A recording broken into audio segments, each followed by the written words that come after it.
Ahoy, landlubbers, this me, your Captain Vasco speaking. I've been sitting here in this room that feels very loud because it's just hot enough for the air conditioner to be on. And, it feels really loud, and I've lost every train of thought I've had for the past, like, 40 minutes. It's time for Wintermoor Tactics Club. It's Friday. It's Friday, January the 14th of the year 2022. And boy, are my arms tired. A week from this coming Monday, I'm gonna get my third vaccine booster shot. And I'm anxious about it because literally everything that I'm capable of doing as a human right now pretty much makes me anxious, which is exemplified by my non-stop nightmares and inability to sleep through the night without feeling worse than when I woke up. This is all to just say that I'm sick of everything and I'm complaining to you, whoever's watching this. Maybe you can relate, maybe you've already stopped watching because of my negativity. I really do try to be positive, but at the same time, I do think that there is value to being honest about feelings even when they sometimes come across as petty, because sometimes someone else just needs to hear that it is okay to feel a certain way. So I try to balance that here on my channel. I do try to be positive, but I think that there is such a thing as sort of toxic positivity, which is, you know, essentially like walk it off. Throw the baguette, couch anarchy. I mean, maybe at some... How do you like this secret baguette, huh? It's very tall. I feel like it's easy to miss how long this thing is when I just sort of set it in the background of the couch. It's very long. That's courtesy of Cotillion the Rope, who may or may not be here in chat. He, like me, often lurks in streams. But yes, Wintermoor Tactics Club. I feel like a bunch of things happened last time, and at the same time, I feel like not much happened last time. So we set about on... I mean, we completed, like, a couple more side quests, including the, like, help the rich girl understand friendship quest. Then we battled our next opponents in the snowball tournament, which were the New Wave Club, led by Baphomet, the angry goth, who's not New Wave as far as I understand. I'm glad the baguette is doing it for you, Sarah. I don't think anyone's ever been this excited about the baguette, and I'm glad that it is bringing you joy. I'm pretty happy with this arrangement. I have not felt super positive about my couch arranging skills over the past, like, 2.5 months for no particular reason. But yeah, so once we defeated our next opponents in the tournament, a new day started, and it was like winter break, which was implied to be like a week, but I imagine once we finish the day we're on, it's gonna skip back to school because I'm really pretty sure the game is not that long. If I had to guess, I would say that we have like 2 to 3 chapters left in it. And the chapters have gotten sort of longer, so it's a little hard to gauge exactly how long, in terms of like hours or weeks of streams, I might expect that to be. But yeah, when it was winter break, it was pretty much just like us and the Tactics Club, and so there's like no side quests at all, I think. And now we're just sort of in the club room, and we received a mysterious delivery of an unpublished CNC Music Factory tabletop RPG manual for like a really old module that, as I mentioned, was never released. And it hints at a backstory between the principal of the school, Principal something Enfield, and the creator of CNC, which is legally distinct from Dungeons and Dragons. And we started trekking through those missions, and there's sort of this ominous plot where, like, basically a bunch of knights gathered together, went on a quest, found this thing that I believe they call the Gatekeeper, which is the figure that we stole from the principal's office at like a couple streams ago. And the Gatekeeper claims to, like, predict the future and, like, help the kingdom ward off its foes. But it seems like, in reality, it may be sort of turning the knights against their own people or somehow subtly corrupting them, is my read on what we've seen so far. but there is one knight who seems to be synonymous with the principal's character that was incorporated into the game because it has like art that looks like him, who sort of is a dissenting voice and doesn't believe they should follow the gatekeeper. I think that's more or less where we left it off. You can finally see how tall he is. I suppose that's true. You wouldn't have frame of reference for that. But we do have, and I showed him off last week, but this is our newest Squirtle, Winter Squirtle, who seems like a great choice of companion for Wintermoor Tactics Club. Scene transition. Oh, it just worked correctly one time. I don't know why it has to be like this. Let me know if the sound feels off. It feels quiet to me, but like I've literally lost all ability to just discern stuff. And let's just hit new game. That would have been fun, right? Wintermoor Tactics Squirtle. So yeah, we pretty much have nothing to do, right? Other than I do think we got like more like hard mode quests that unlock special moves, and I think we should start with one of those because that sounds enticing. I don't remember if we did the cat joke for the new winter day. Oh, a cat calendar. It's got some jokes. Let's see today's joke. What did the cats? Oh no, we did. We did. What did the cat say when it lost all its money? I'm Paw. It's a bad one. Okay. I'd like to do one for a character I use. Last time we did this, I did it for like the paladin, who I don't like at all. Okay, so these scraw indeed.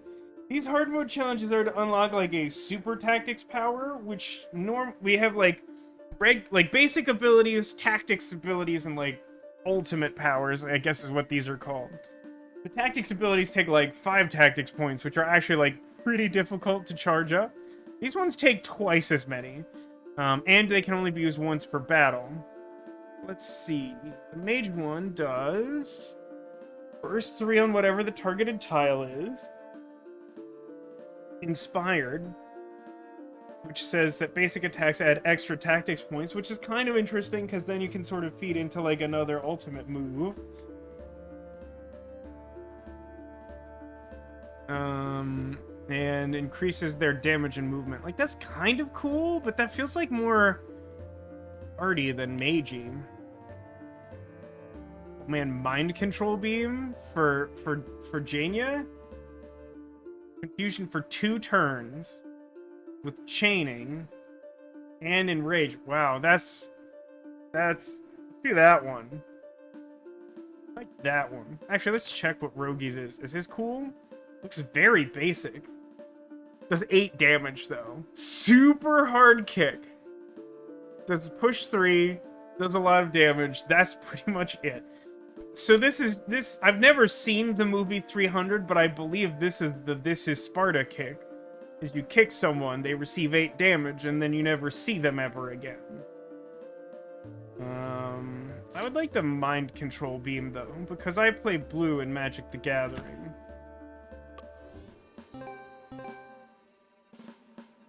Okay.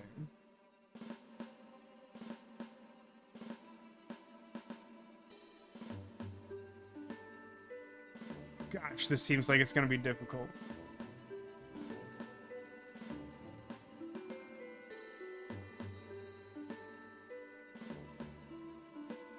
I could do a really risky move here at the start. Actually, it's not that risky, is it? Really? Huh.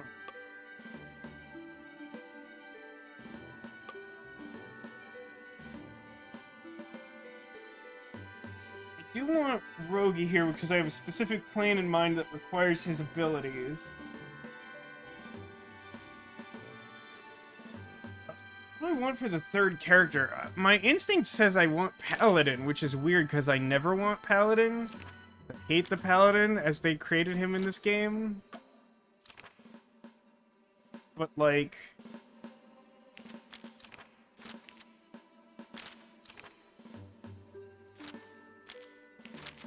a lot of health, and I can...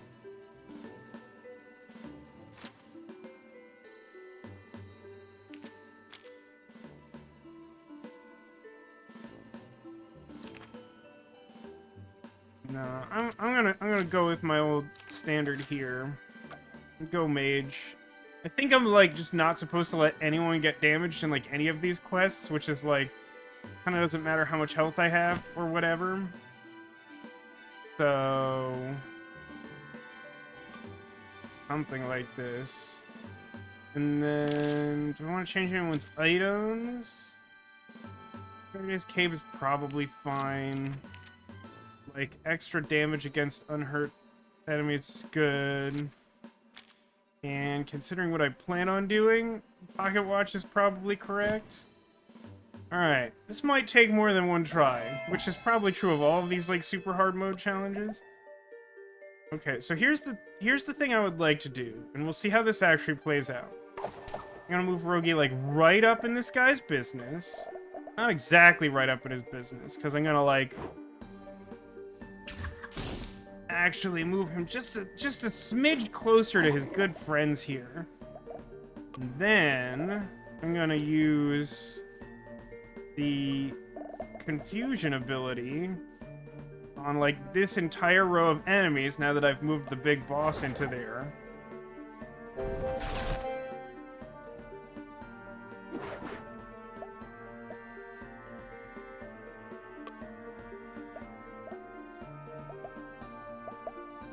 Do these things move? They're relatively new, right? They move too.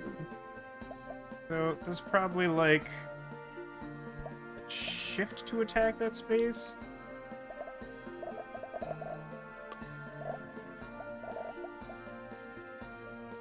Oh no, he's out of range, huh?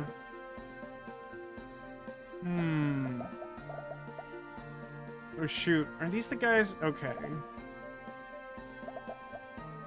This team does contain the things that have 2 magic armor, which are kind of a problem.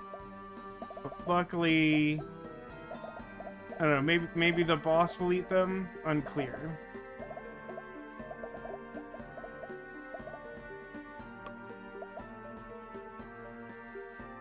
I can't afford to move her closer to those enemies. So I guess I have to use my, like, chain lightning on, like, this group, which doesn't do that much, but like if I manage to clear out this like main row, then it'll give me some maneuvering room.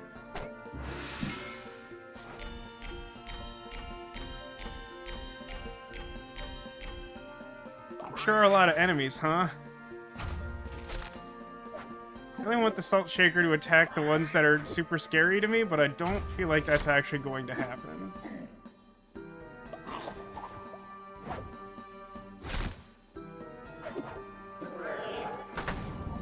Well, that was interesting.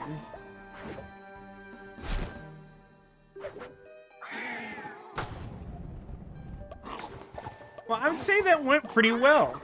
That actually went better than I expected, and I expected that to go pretty well. Okay, so there is a problem now, which is that the 2 things that I most wanted to take damage took almost no damage collectively. I don't exactly know what to do about that.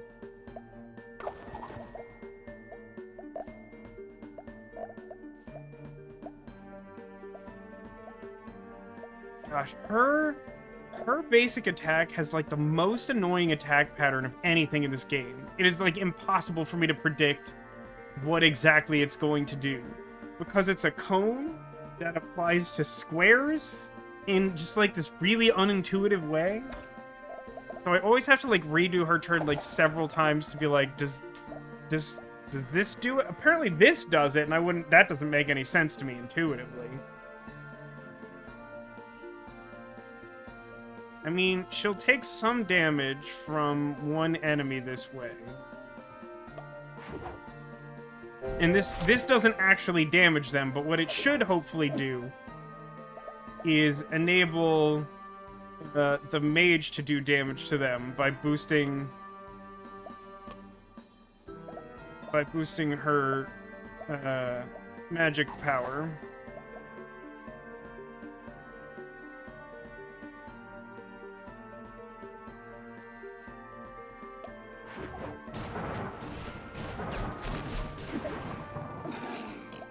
Really doesn't do that much, though, unfortunately. I'm gonna take, like, a bunch of damage and probably just, like, lose the challenge outright, frankly. But next turn I should be able to maybe use Rogi's ability to finish off the really scary ones. Can you change the camera angle in this game? Not to my knowledge, anime, but that isn't to say it's definitely not possible. Oh my god. That's so much damage? Holy god. I didn't know anything in the game could do that, and it just happened to me twice, and a character died. Holy crap. Well, I'll tell you one thing about that, is that that's definitely not a gold star. What do you even call the thing where you just hit all the objectives in this game? The system is really squishy for that. These things are super scary. Okay, I mean, I would like to... There's a thing I could do, right? Which is just, like, restart the battle.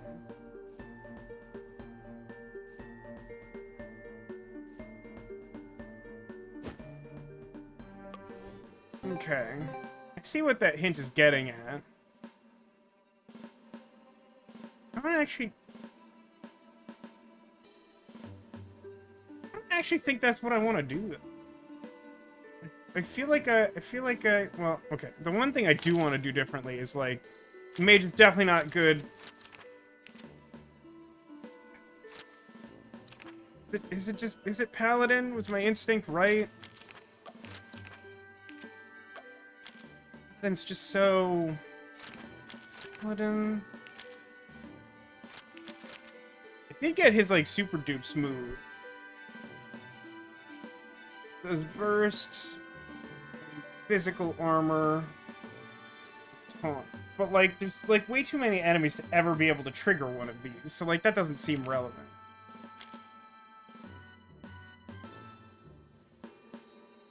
A move that can do push and taunt. I have a move...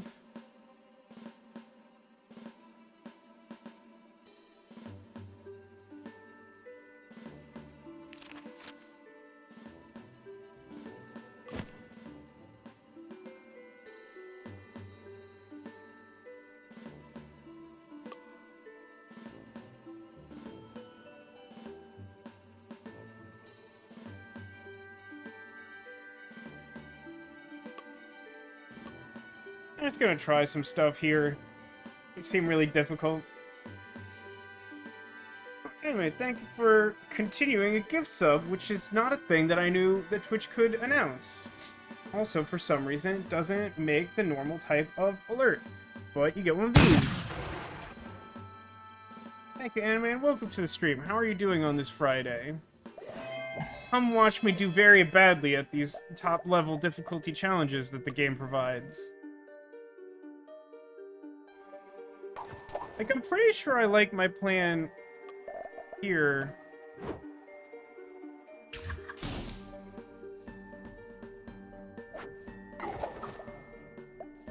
Because, like, it gets the stupid boss character, like, dead.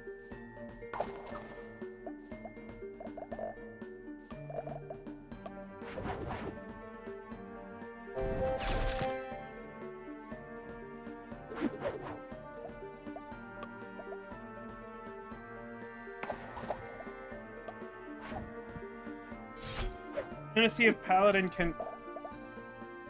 Sorry, what? Oh, this guy has enough physical arm... Wow. Resetting the turn because I didn't realize this new version of the Dorkling has double physical armor and thus, like, renders my Paladin attack completely useless. That's so good. What a fun challenge this is. It's not like every single component of this challenge is extremely annoying or anything. Don't worry about that. There's no reason that I would lie to you about that not being the definite, literal truth.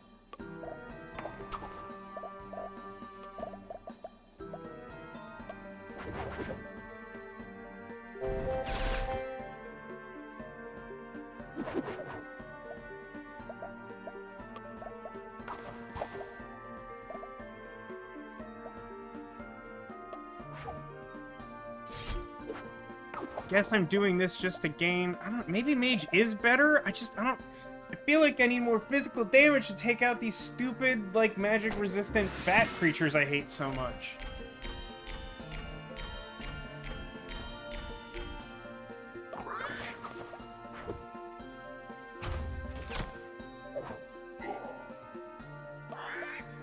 Really didn't change the natural flow of confusing these enemies at all. Okay.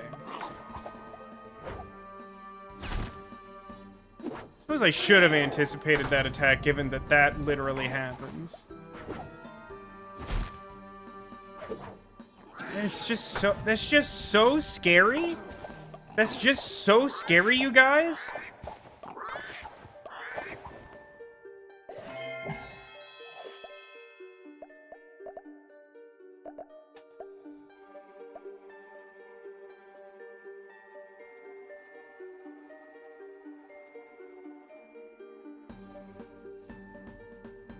Any way to manage aggro? Not with this many enemies is one of the reasons why I really don't like the paladin in this game. Also, the game kind of discourages you from taking any amount of damage, which is like not entirely reasonable, but like it's what it tells you to try and do. Oh good, the GeForce Game Ready driver is available. Man, that thing updates at the weirdest times. It will, like, not update for 6 months, and then will, like, update, like, 7 times in 2 weeks. It's a lot of math. Don't think about it. It just doesn't make any sense. Okay, so literally everything wants to hurt Jania.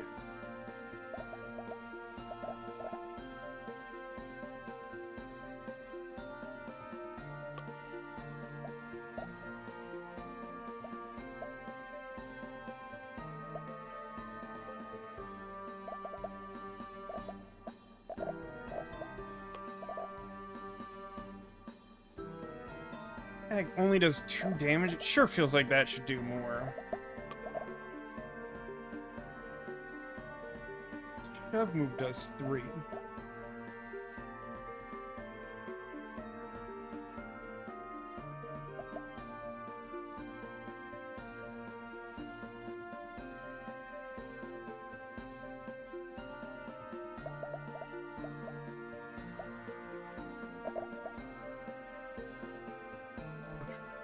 Elgato doing that thing again.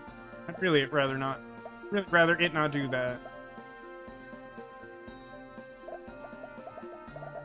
It's really not a good game for it, because I think it's like idling after like a really short amount of time. I don't know, maybe they did some update that like broke it or something. It's been acting really weird.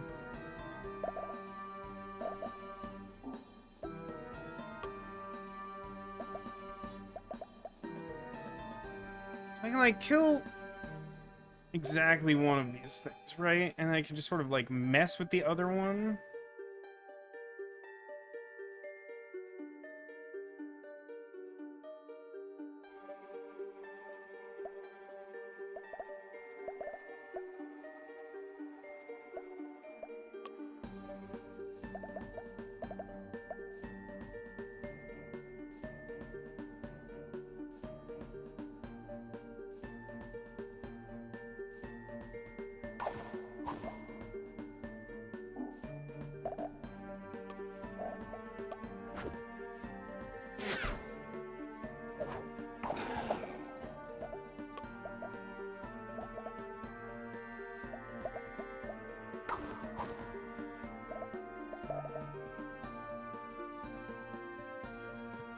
Fix this.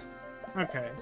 So I think what I'm going to do, whether it is correct or not, unclear. I don't know. Maybe it does make more sense to just, like... No, because then there's, like, 2 things doing area of effect attacks. I'm just gonna try and split up my characters as much as possible so that the area of effect attack on the, like, nearly invincible guy remaining doesn't do so much. Now, the problem that remains is... like, Jane is, like, definitely gonna take, like, a bunch of damage.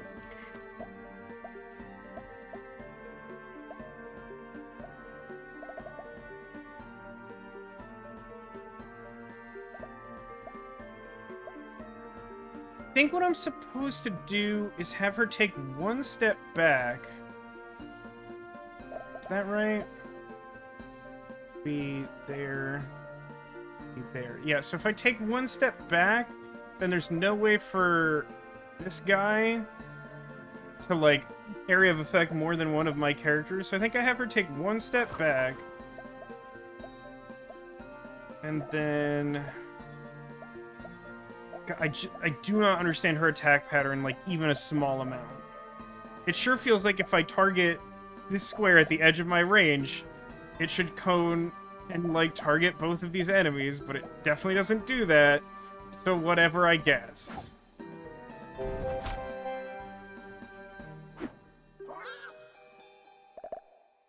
So next turn I should be able to do... I don't know, man. Some kind of tactic ability. Okay, and then I think one more. No, multiple of them can get in range. Okay, that's just an outright failure, is what that is. How is this possible? How is this challenge even possible? I mean, Paladin does not feel like he's doing a lot for me, which is par for the course because he's just garbage. I really don't like the Paladin in this game at all, and I've said it before, and it just makes me upset. So I guess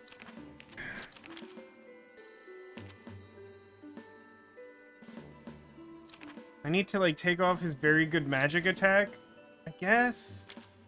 Maybe not. Maybe I just, like, want him doing, like, damage control in the bottom area of the screen.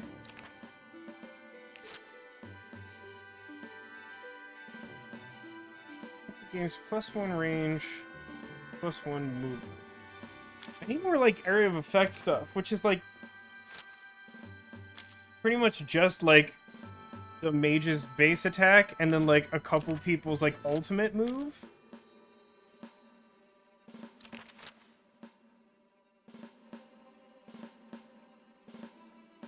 Really funny if I could just, like, air coin arrow and, like, take out that whole row of enemies. But I think you have to use confusion. I think this whole thing is set up for you to use confusion there.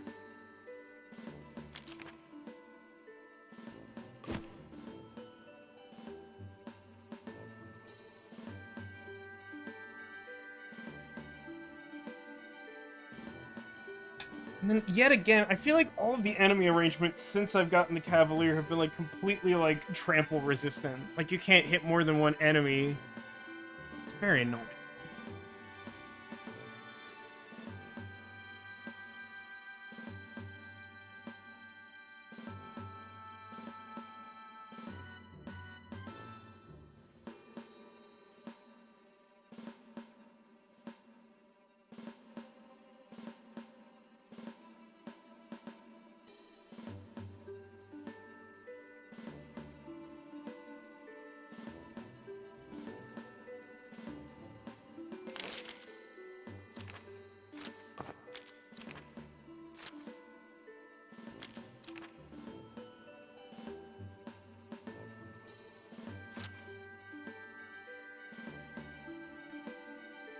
Maybe giving enemies less movement does something. I do feel like I want to remove the magic element to the trample, because chaining through the mist doesn't help if I don't have the mage to do the actual chaining attack, and having physical damage to finish off the horrible bat creatures is probably relevant.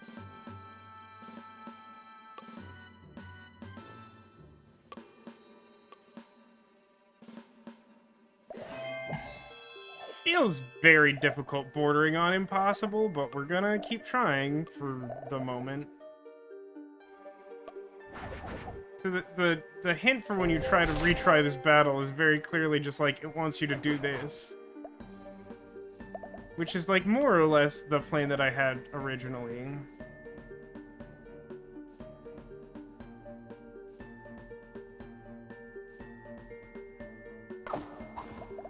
Now, there probably was a better way to do this.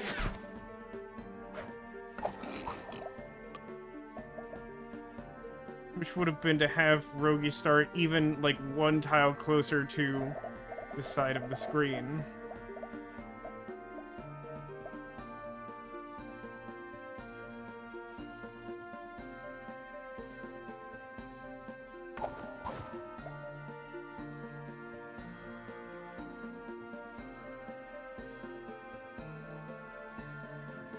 Hey, his physical armor? Ugh.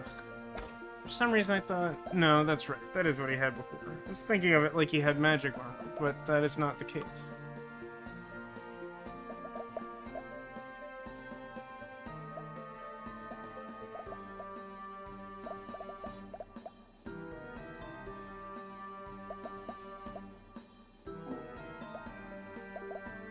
It'd be really good if I could get Rogi up next to, like, one of these guys. Be pretty good. You know, the way I have this set up now, Rogi actually kind of sucks. Am I supposed to...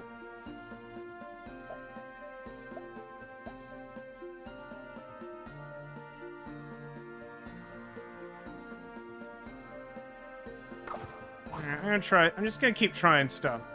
So if I shove this guy, does that change the way battle works out with everyone being confused in some way that's helpful to me?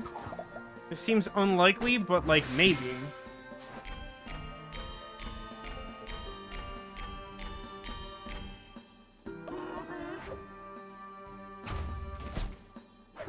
Everything hits so hard now. Look at that. Oh, wow. Yeah, this is going, like, a lot better, huh? Look at all that damage happening to those, like, extremely difficult to deal with characters. Although the boss is taking considerably less damage here. Which is, like, some measure of problem.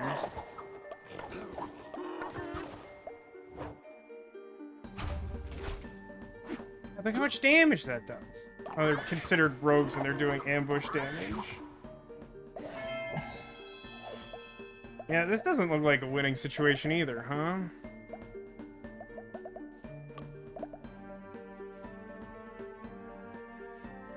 I had space to, like, shove this guy into the row with the rest of these.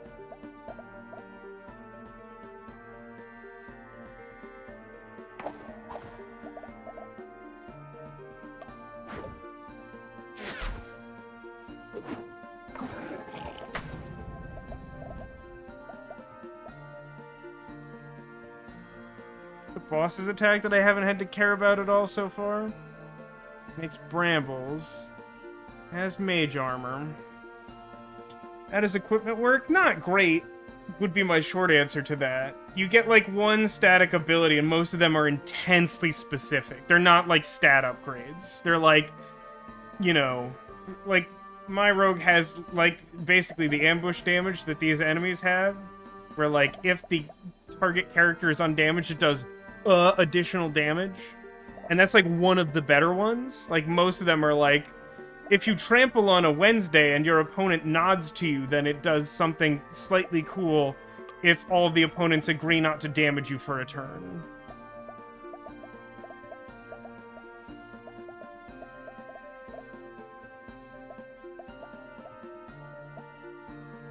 Like, a lot of the quests rewards are for those types of upgrades, and even though I've been trying to collect them, I've not been super impressed. Is sort of the takeaway, I guess.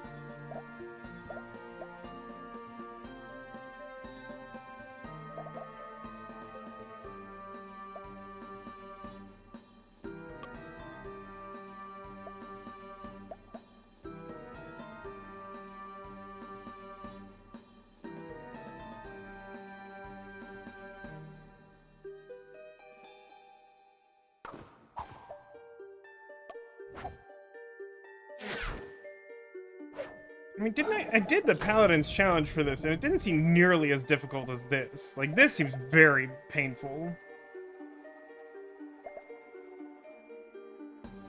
In order for her to, like, attack things, she has to be in range of, like, dying to them next round. That just doesn't seem very good.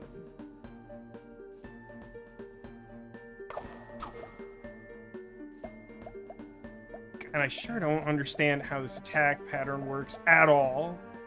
Anytime I think I have, like, a vague understanding of it, it's just a hard no.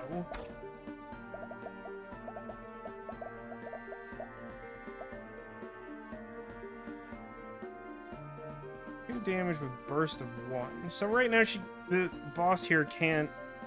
Okay, the boss wants to target this dude. It's like annoying.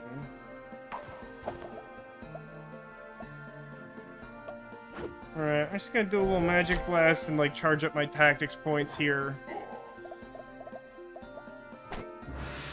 So like horse guy's gonna take like a bunch more damage. Huh?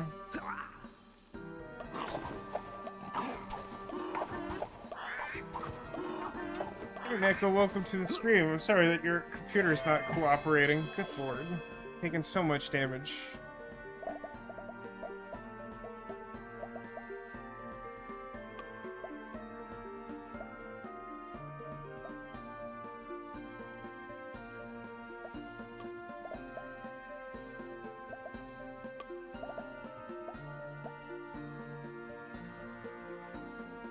Oh, the brambles set movement to 1, huh? God, that's so lame.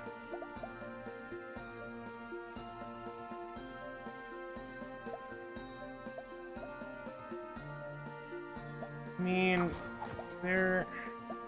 Oh my god, this just... The attack pattern on her attack is so terrible. It's so bad. I just never understand it even a little bit. I'm just gonna have to try this like 12 times. This is infuriating. This really sucks. Like, I get that these... I think these are supposed to basically be the hardest things to do in the game. But, like, the way that the game has scaled its, like, challenging things is really frustrating. Because, like, early on, they're, like, trivial. And then, like, the next tier up is, like, actually quite difficult. And then, like, this level is just, like, beating your head against the wall until something just works. Like, you're so outnumbered, and, like, everything is positioned so awkwardly that you can't take advantage of almost anything most of the time.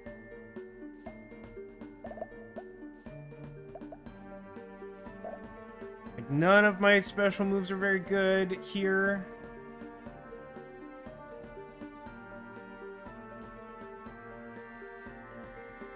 Well, so, anime, what is it called? Psychic Shout? Psychic Shout, I think, describes its attack pattern as a cone? Oh my god, just like, why won't you highlight, for the love of God? Yeah, it says arc attack. Hit every target in a 90-degree cone. And conceptually, I get that, but the game processes it in this way that, like, just doesn't quite make sense. Where, like, it like, factors in certain, like, angles between you and stuff that, like, doesn't, like, work. It's like... like, the game of Pathfinder has no facing. And not only does this game have facing, it has facing that, like, changes the way that your attack works. Such that, like, sometimes, even if you are positioned physically on the board where you should be able to hit more than one enemy with your attack, it still kind of decides that you can't do it. Like, that's the thing that's frustrating about it. It feels like I'm constantly in a state of trial and error. And it feels nonsensical.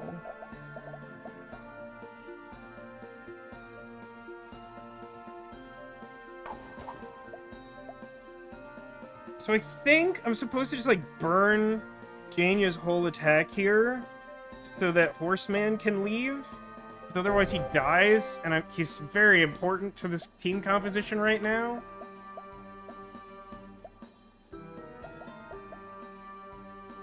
Hey, video game, I'm sorry, do you not understand how your own mechanics work? You said... Oh no, the fact that I was already in the brambles means that his movement is set to 1 this turn.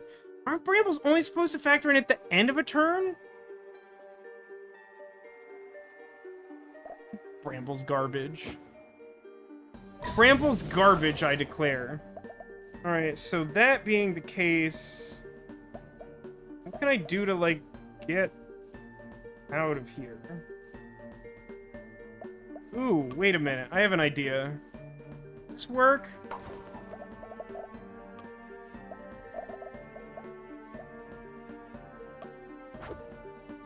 This technically should work. I'm gonna pull the boss away. And then have her do...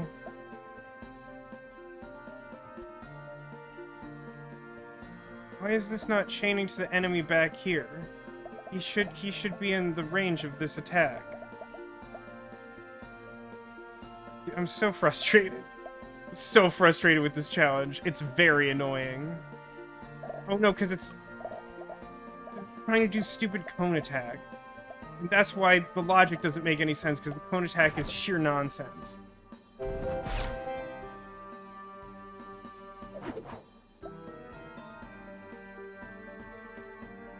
I'm sorry to hear that you have a cough, Neko.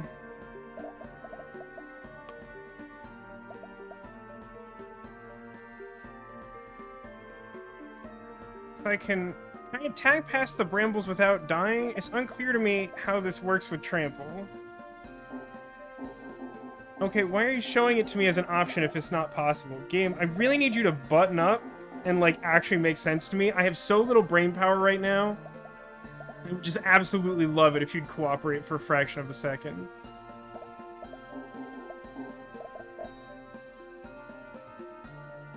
And that bramble attack was such a disaster. Like, I really need this horse to move, and it's just not at all. I'm pretty sure if I step here, I'm just gonna die, and I don't really know how to rectify that.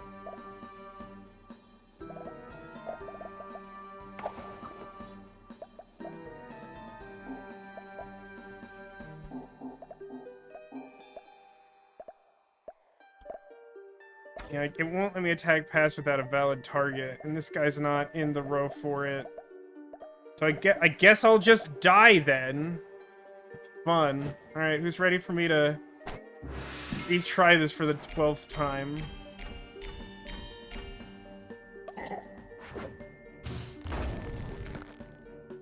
God, that's so many brambles. Really rude thing for you to do, boss.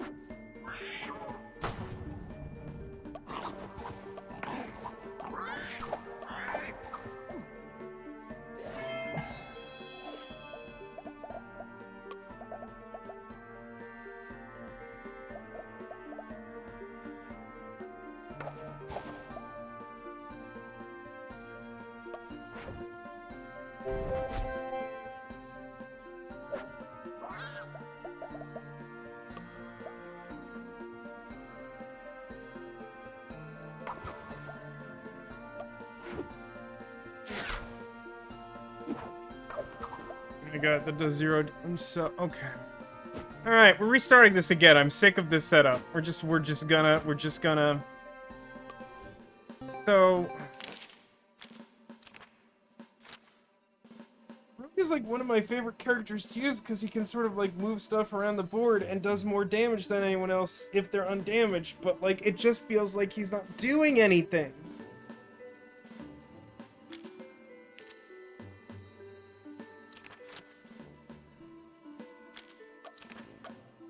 Just gonna keep trying stuff. What do I have equipped to you right now? It's like reduce people's movement. Like I'm just, it's never relevant.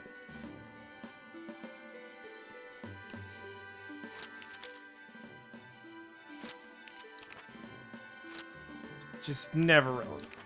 I don't want magic on here. Magic armor's not extremely useful. I'm just gonna leave it with his slow people down move that's never gonna help.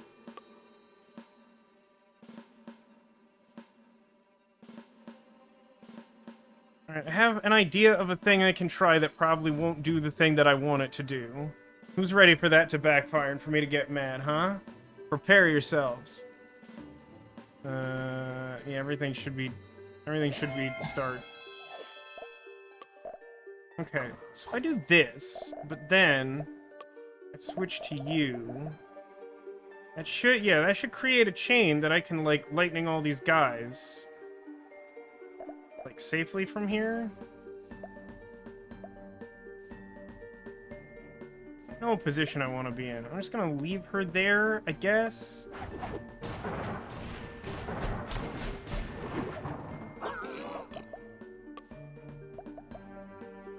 And, like, trample through this guy. And then confusion.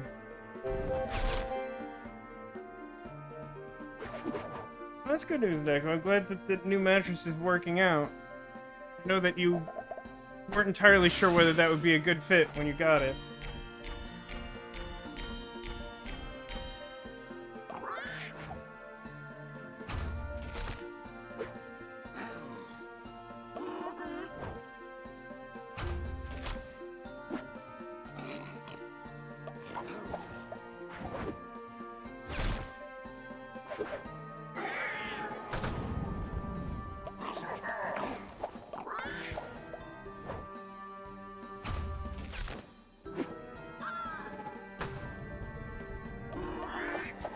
How?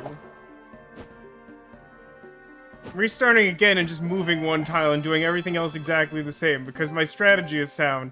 It's just really difficult for me to tell where the enemy's movement ends. Because, like, just keeping track of all the different enemy types is exhausting. Switch them in and out every battle, and it just seems like all of them basically have much higher stats than I want them to. But, like, it seems really lame that, like, a regular enemy at this point can, like, one-shot one of my characters, and feels like further justification that maybe, just maybe, they shouldn't have, like, 3 times... How many actual enemies do we have? 1, 2, 3, 4, 5, 6, 7, 8, 9, 10, 11. We have almost 4 times as many enemies as I have. That feels excessive. That feels excessive to me, personally.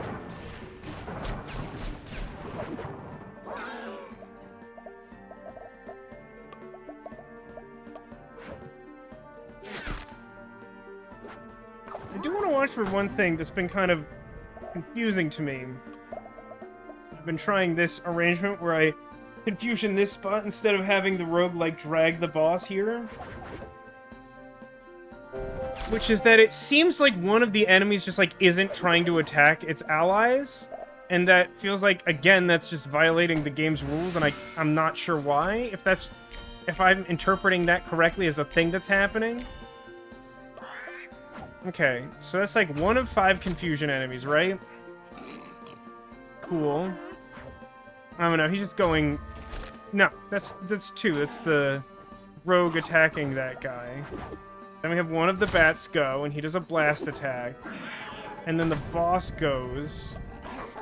See, neither the boss nor the bat creature went. They're both within range to attack allies. What the heck? What gives with this? That's garbage. That's really frustrating. Like, that's like so much damage that's just like lost. That like I earned by using my extremely difficult to use ability.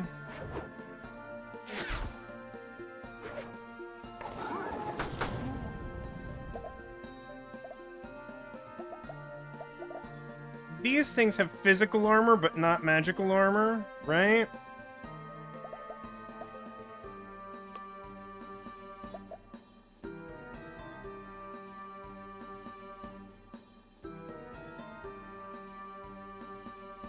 No, there's actually a more complicated issue, anime, that was affecting before. I mean, like, Trample's a weird move in that it has both a movement and an attack component.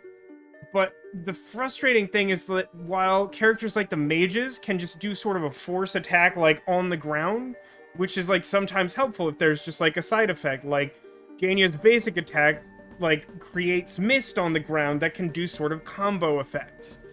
So, like, that's a thing that the game establishes that you can do. Unfortunately, with Trample, where sometimes it would be really cool to just, like, burn the attack part of the move to physically move him on the board, it won't let you do that. And there's not, like, a clear reason why. It seems like very similar rules apply.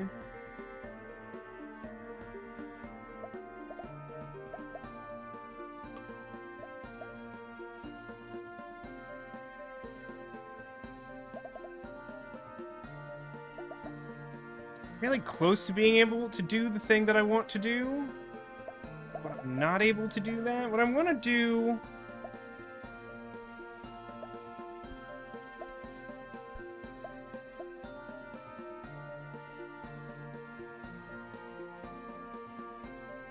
Hmm.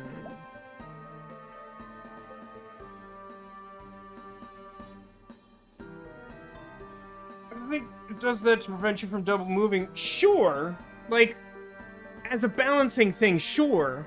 But what's frustrating about that anime is that it's not consistent with the way that the game treats, like, essentially every other character's attack. I feel like, I don't know, it feels like a really lazy way to balance the game, to just say, like, except this one attack. Like, everything works that way, except this one attack. And it's, like, not exactly unfair to do that, but it makes it more difficult to sort of ascertain your options in a situation like these really high-level challenges, where, like, every movement and every minuscule advantage you can get is essential.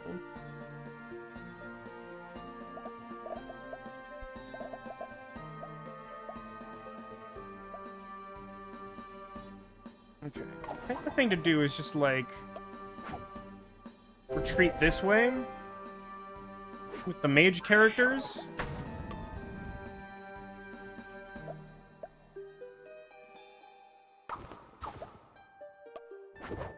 So I took out both of those guys, which is cool.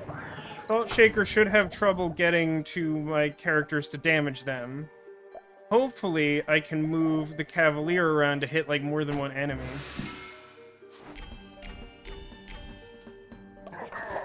I mean, I don't think I'd go so far as to say that this is, like, a poorly made tactics game. It's definitely a simplistic tactics game that has some crude elements and, like, drawbacks to it that can be really frustrating, but they really mainly only factor in at these high levels. And my main criticism of that is just, like, just tone the difficulty of these down, and it doesn't show the seams of the system as bad. Like, that's the thing. Like, I often have I often get frustrated with the way that difficulty scales in video games, because, like, I really don't like how often my experience in video games is, like, early on, like, I literally can't die. Like, 3 hours of gameplay later, I can't survive. It's like, I feel like I want to be challenged without being, like, beaten into a pulp. Like, I want, like, a middle ground. I don't feel like that's, like, an extremely unreasonable expectation, personally. Okay. So I think if I move my full distance, this guy can't hit me. He doesn't have burst, as range is 1, and he can move 2. So if I move... No, that doesn't work, right? I honestly can't tell if you're highlighted or not.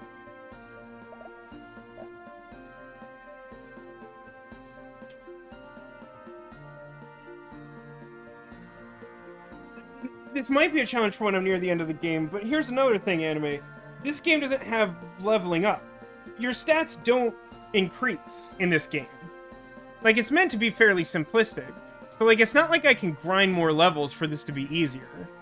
Pretty much the only thing I could do for this to be easier is unlock more of those, like, kind of mediocre static effects. Oh, Twitch is working now, Neko? That's exciting.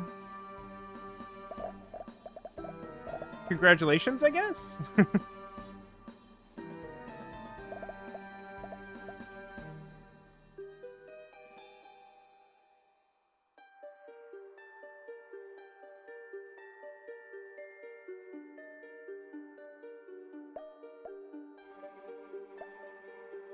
Here's an interesting thought.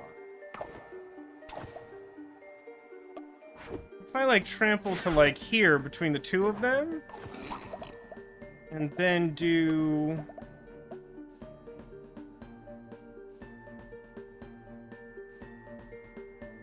I should do it in the other order?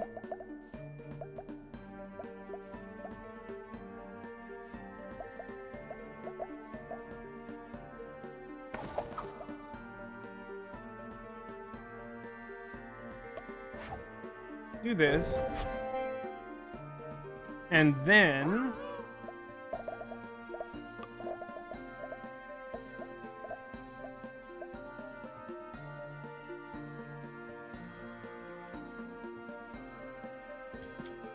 if I attack the space next to me, I've set up such a weird combination of elements that it actually just chains, like, halfway across the board. think I finally, like, found a path that works. I'm gonna move here. And then blow up these guys. But now we're down to just, like, 2 enemies, and that feels like a lot more manageable. Going for it? Yeah, still the mage? Okay. Okay.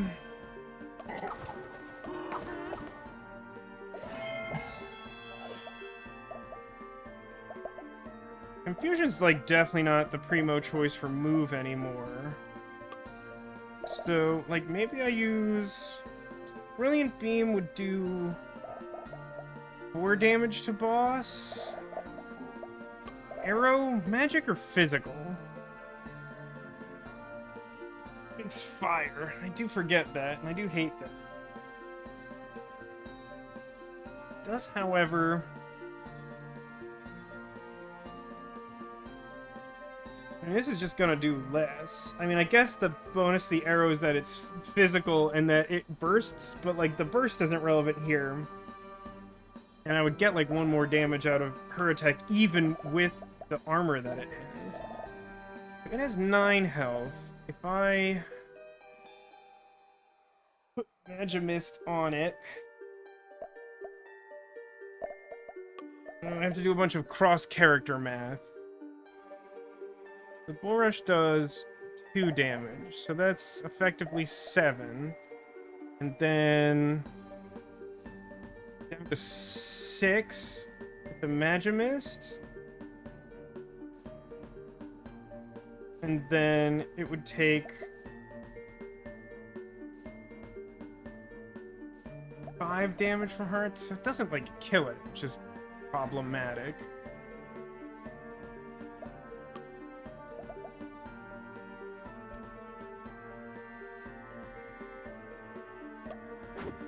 I think this is fine to do because I think it's really set on targeting the mage. Oh boy, we get to play the, like, does anything... See, like, this is a thing that doesn't make any sense to me either. So, like, I get that the attack pattern of her basic move is a 90-degree cone. In this block form, it's like a little L. Sure, fine, sure, fine, sure. But, like, if I'm targeting different squares with, like, the base point of the attack, shouldn't it branch differently? Because isn't the idea that it's, like, hitting one spot and then the spots next to it? Sometimes it feels that way, and sometimes it doesn't. Movement. Yeah, this seems fine.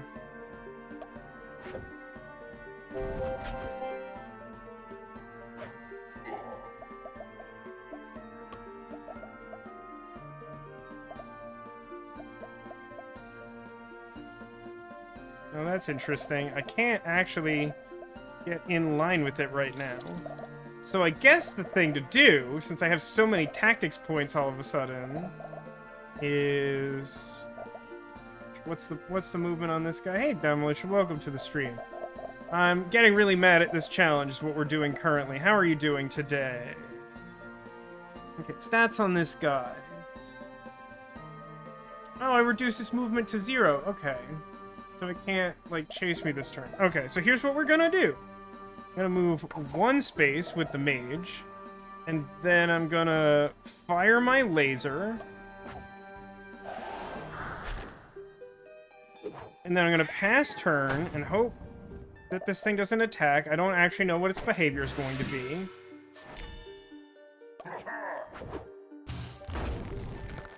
Well, that's not what I wanted. It's actually quite annoying is what that is. I do 3 damage, and then, wow. It actually is shocking how bad that was for me.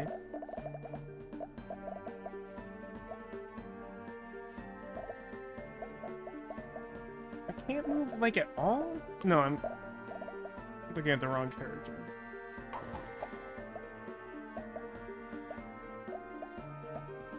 Sure, also...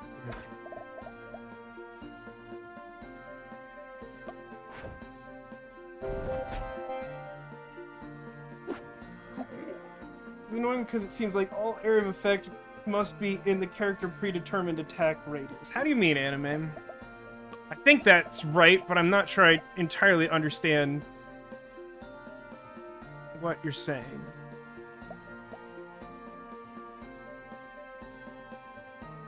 Its current health is 4, right? I think I can kill it this turn. There's so many modifiers and things.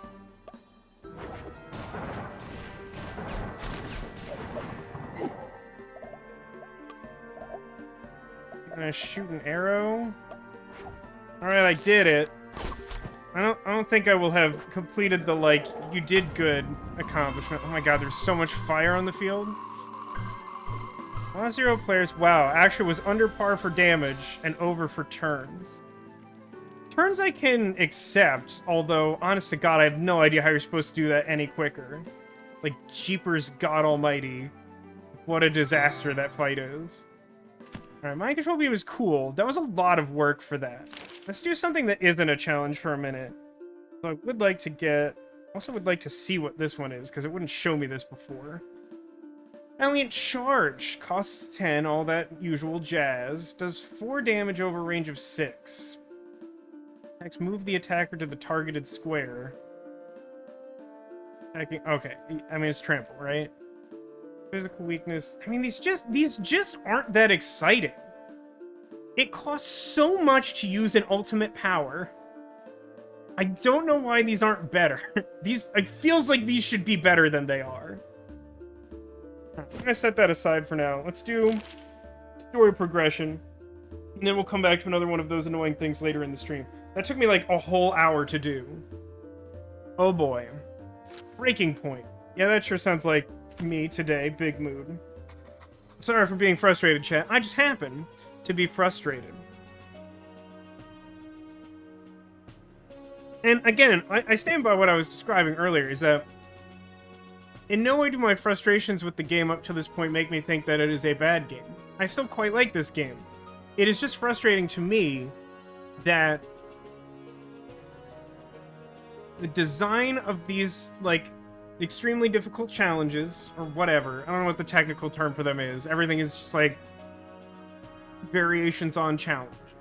But, like, they're not designed in such a way that, like, reinforces the positive aspects of the system, of the game system.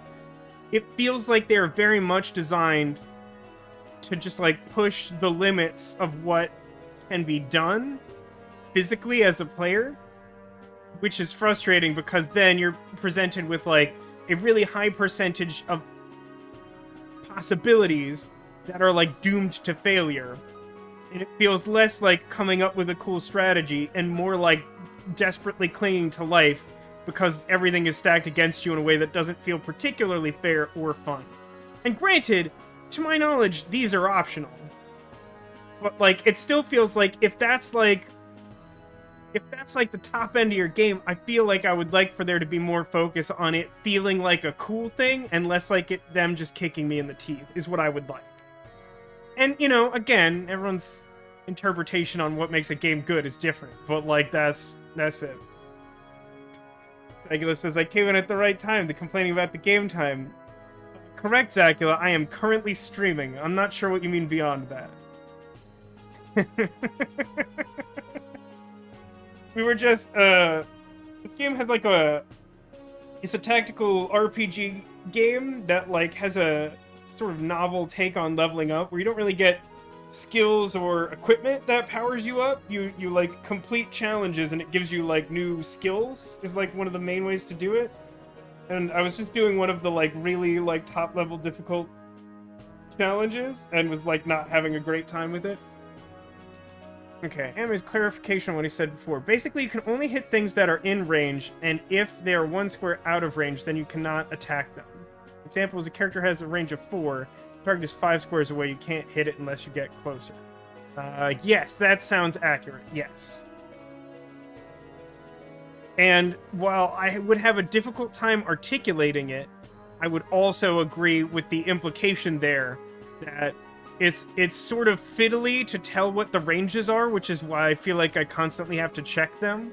It's not as intuitive as I would like. I wouldn't necessarily say that's a failing of the system, but I do feel like it could be improved. Okay, we're continuing the mysterious campaign wherein a group of knights are listening to what is probably an evil statue telling them to do evil things. That's more or less where we left off last time. It was sort of a chain of, like, the statue tells you something, it's probably fine, and then the last one was sort of like, it might not be okay. The next time they gather about the statue for its wise counsel, the doubting knight beseeches the gatekeeper of Illimauser for direction. Great gatekeeper, please lend me your wisdom.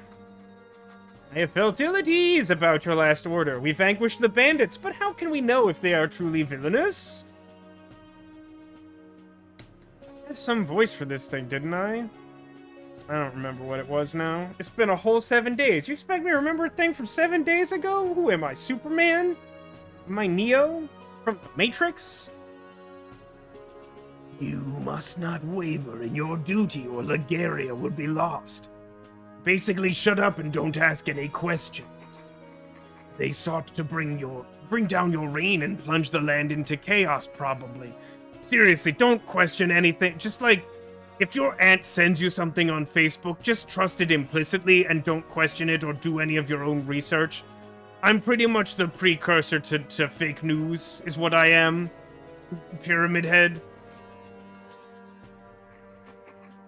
A new threat approaches that also seeks such ends. A caravan of merchants travels through the mountain pass. They definitely want to do bad things to you, those merchants. They're coming from another country, after all. They spread rumors and lies to your loyal subject. Yeah, okay, yeah, this guy really is fake news, isn't he?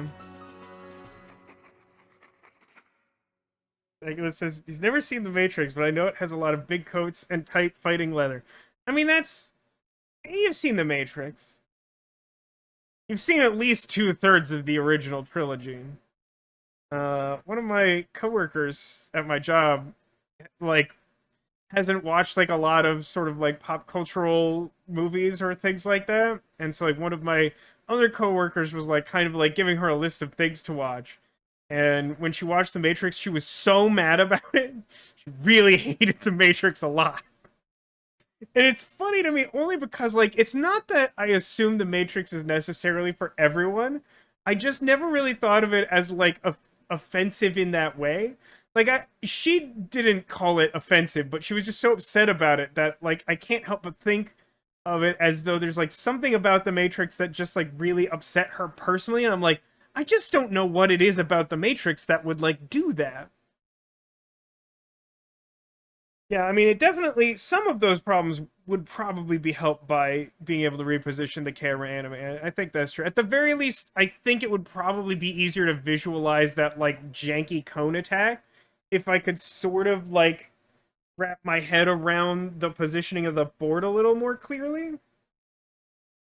Felt that way about the Snyder cut of the Justice League. You're a brave person for watching that. Which isn't to say it's necessarily bad, but it's like 4.5 hours or something, isn't it? And it's like, I mean, it's not like DC has like proven that it can handle like a 4.5 hour movie, nor has Zack Snyder like particularly sold me on any of the superhero projects he's worked on. So like, I'm really not inclined to watch that without like good reason. No, my coworker never did specifically say, at least not while I was around, specifically mention what she hated about The Matrix. But, like, she was just so incensed. She was just so upset that she had watched it. Funny thing, they can't actually handle a 4.5 hour movie. Well, that depends on who you ask, Zacula, because I've heard a lot of people be like, oh no, this fixed everything! And I'm like, alright, look, I'll give you this. That I'm one of the weird few who watched the original, like, theatrical cut of Justice League and liked it. It wasn't, like, my favorite movie ever, but, like, I thought it was, like, pretty good. I mean, at the very least, compared to most DC, like, movie properties, it was pretty good. It's way better than, like, Wonder Woman 84. Oof. But, like, it's not a movie that, like, I walked away from where I was just like, man, I wish this had over 2 hours of additional content that probably didn't need to be in the movie since it got cut. you know? But some people insist that's true. Oh my god, it was presented in 4x3? What's going on over there, Warner? Is everyone okay? Anyway, there's some plot happening. I'm really enjoying this conversation with chat. I don't know how anyone else feels about how this stream is going. If you saw my tweet when I went live, I did not promise this was going to be a good stream. Only that I would attempt to stream. The trading caravan? But they come through every year, and they definitely don't, like, bring bad hombres or whatever. They're harmless merchants. If you were unable to perceive the harm they have caused, it is fortunate indeed that you have my guidance. Words may damage more than swords, especially when those swords are placed by the Dark Army to bring our domain to ruin. The only way to defend Legaria is to defeat them before they destroy you. You ride out to find the merchants. Upon encountering the caravan, one calls out to you. He calls cheerfully over to you, asking you to sit and join him. They've been on a long journey and are eager to share tales of what's gone on in their absence. Do not be fooled by their demeanor. They are dark spies, each of them. Ready your attack, men. Are we really gonna do this? I mean, the encounter's written into the module. What if it provides critical evidence? We must press on and discover what became of the knights. I guess so. These knights aren't us. We're just playing a game.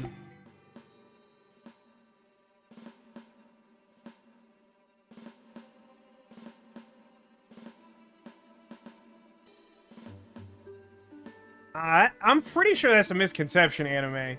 I've been... I don't know if you've caught any of the other streams of this. Like, the Jania, the psychic mage, is... Oh my god, look at this. Look at this configuration of enemies.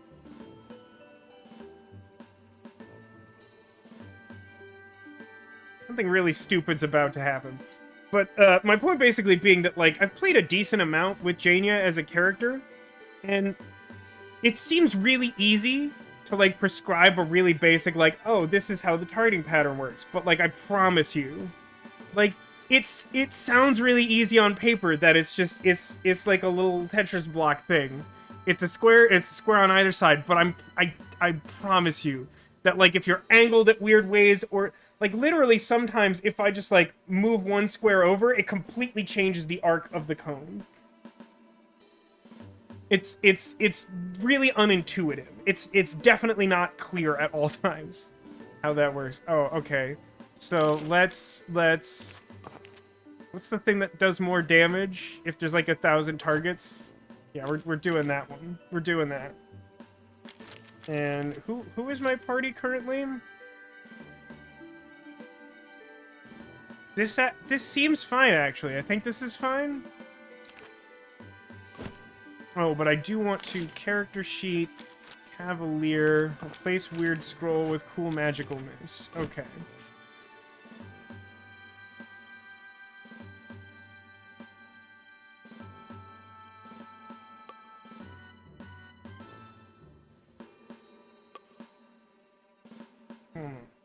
Okay. Check something. No, will not let me... What is the range of that attack? 3. Okay, that should be... should be fine, right?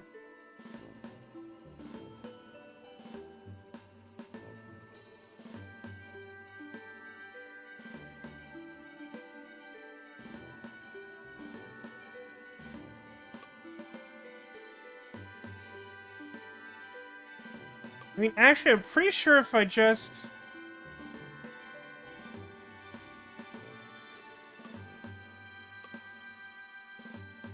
try something... It says, final thing I'll say about Snyder Cut, it definitely feels like it could have come in under 4 hours if Zachary had cut some of the most really long scenes of slow-mo of Lois looking sad about Clark. Well, yeah, I mean, isn't like a really staggering proportion of that like 4.5 hour movie like in slow motion, which like is literally just extending the runtime for, I guess, aesthetic purposes? but, like, probably no reason. Neko says, on the subject of superhero movies, my friends have started getting me through the mountain of Marvel movies I have to watch before I can truly watch and appreciate Endgame. So far, I like Iron Man. I mean, that sounds like historically you're on par to enjoy Marvel movies, is you've watched a few and you like Iron Man. Maybe someday you'll reach Guardians of the Galaxy, and hopefully you will enjoy it. Probably not as much as I do, but, like, you will understand my appreciation of it.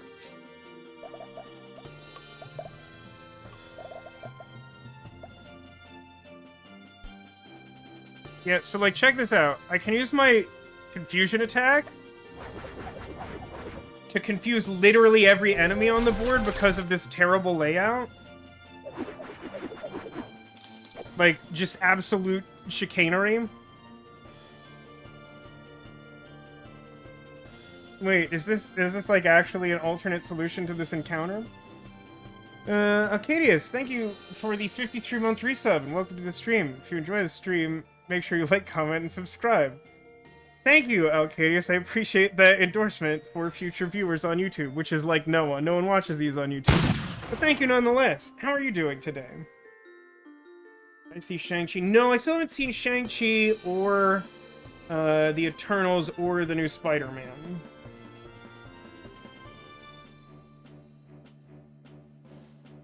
Anyway, after confusing literally every enemy on the board with a single attack, Jania says, an idea! Perhaps we don't have to kill these merchants if instead I use my psychic powers to make them turn on each other. Which is still kind of them mostly being dead, right? According to the CNC mortality rules, mind-controlling them into killing each other is way more evil than just killing them ourselves. You speak truth. That is exactly the sort of behavior a psychic detective exists to stop. But I'm doing it. Observe, I will use this table game to illustrate the sort of psychic catastrophe we are sworn to prevent. Okay, but here's the fun part, is that, like, also, if I do this attack, I kill literally everything on the board. Strategy! I mean, I think this is supposed to be stupidly easy, but this is comical. I hope everyone enjoyed that. I know it's just a game, but attacking those merchants feels wrong, which is why I had to obliterate them as quickly as possible. I guess the only thing we can do is win the battle quickly and move on. Dealt 39 damage in a single attack. See, I had to use the confusion first because I knew the game was going to want me to do a tactics power. So dumb. Guess that's about it for the merchants. They were just passing through, and the knights just killed them. Does the book know that's not okay? It's funny for a video game to say stuff like this, because I feel like often when I'm playing video games, I'm asking the video game questions like this.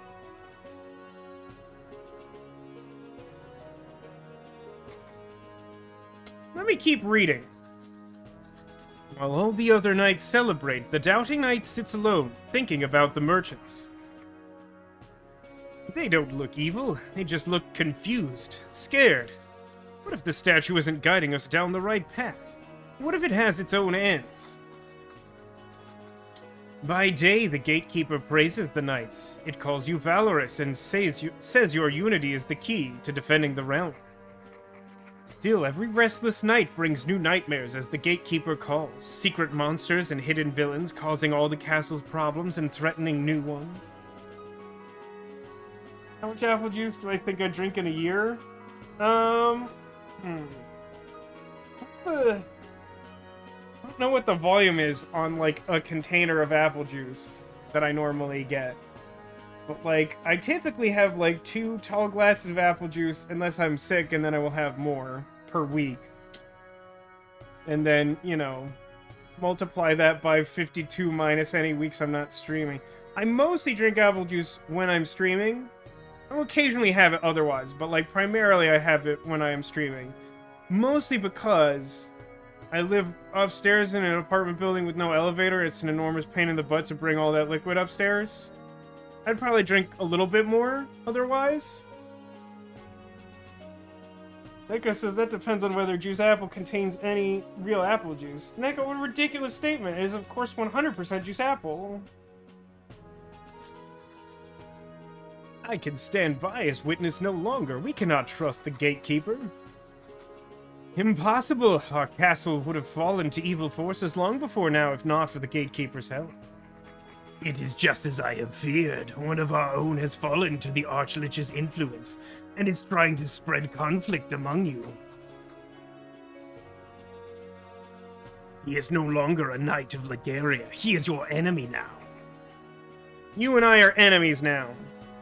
His friends turned against him. The lone knight fled, but he did not flee alone. In the ensuing chaos, he was able to steal away the gatekeeper. By taking the statue onto himself, he removed its influence from the knights of Lagaria. But the gatekeeper was displeased, and its darkness continued to spread. 64 ounce? Okay, I think a 64 ounce is something like 4.5 glasses. That's like the usual amount that I pour. So like, I mean, we'll say something like just a ballpark, it's something like 28 ounces of apple juice every week. So like 28 times 52 ounces of apple juice. I don't have a calculator open, and I'm barely holding it together playing this game, so I'm not doing you any extra math. Nah, nope.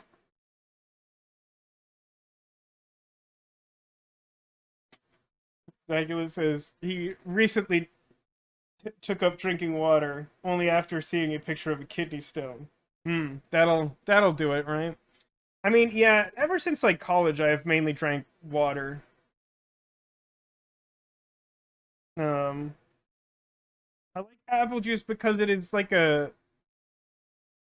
like a thing that I can drink when I'm sick that like helps me feel better. Like when I have like a sore throat and like just like 97% of the time that I get sick, I get a sore throat no matter what the thing is. So like I like having something around that if I suddenly get sick and have a sore throat, that I can feel like I can drink a lot of it without it like agitating my throat. Just water by itself usually does like cause additional pain, like trying to drink while having a sore throat. Fruit juices, at least in my experience, do not tend to do that. So it's nice to have that handy for when that suddenly goes south, because that's always how that goes. But also, like I like apple flavored things, and I don't go crazy on the juice. Occasionally, people in chat will be like critical of how much juice that I drink, but it's like it's really not that much juice. And like compared to some other brands of juice, this like doesn't even have like that much sugar. It certainly has sugar in it, but like it's not a soda. I had a coworker who used to like try to guilt me into thinking that like juice was like as bad as soda, and I'm like, well, you're insane. I mean, I'm not saying that like this is snake oil tonic that's improving my life, but like that feels like an unreasonable extent of comparison.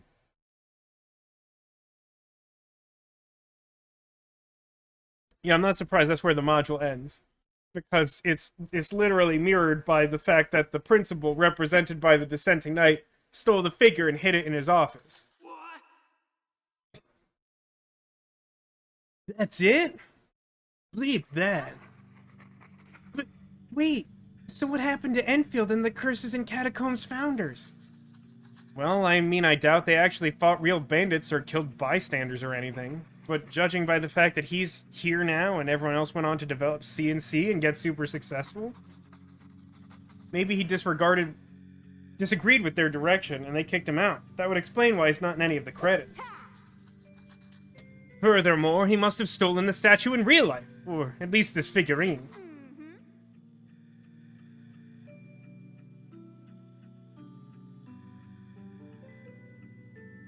Exhibit A, we found it in his office. So, did the statue get to him? Is that why he's breaking up all the clubs with the snowball tournament? That's a pretty wild logical leap. I don't know, like, maybe he's still just bitter that his club kicked him out, so he wants to get revenge on all these other clubs. No, I think that this is a Charlie and the Chocolate Factory kind of situation. He, like, became aware of the fact that, you know, like, we are a CNC club, and he likes tabletop role-playing games, even though he didn't like the direction his friends took it back in the day. So, like, he wants us to prove that we're worthy, unlike his old friends. He's trying to, like, reenact past trauma to have it turn out differently. A thing that people, like, really typically do.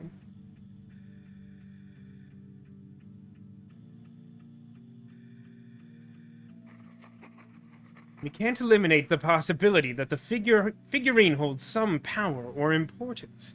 We should keep it locked away while we continue to investigate. So, what do we do now? We need to take that bleep down, is what? Maybe there's some kind of concrete evidence that we can use to get him arrested, or at least fired. Wow, okay. They're doing what? Stealing a figurine that we also stole? Making a snowball tournament too high stakes? You guys know he's not a criminal, right? He's just like a dude we don't like. Hey, today is Christmas Eve, right? Huh? Oh, yeah, I guess it is. It's the 5th night of Hanukkah, too. So I've been thinking, maybe to liven things up a little bit, we could do a little gift exchange. Even though none of us have gone shopping and there's a blizzard and we don't have cars because we're like 12. Not in the real world, but in CNC. Jaya has some extra gold, and I was thinking it might be fun to spend it on some holiday presents for the party. Subject to Psychomancer approval, of course.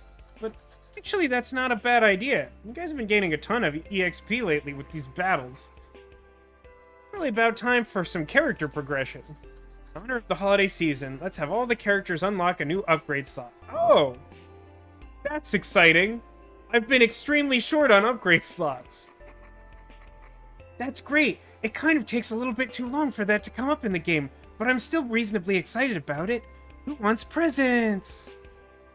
Upgrade slot unlocked. Your character can now equip a second upgrade. Equip them by equipping stuff. Oh my lord. Such things have occurred.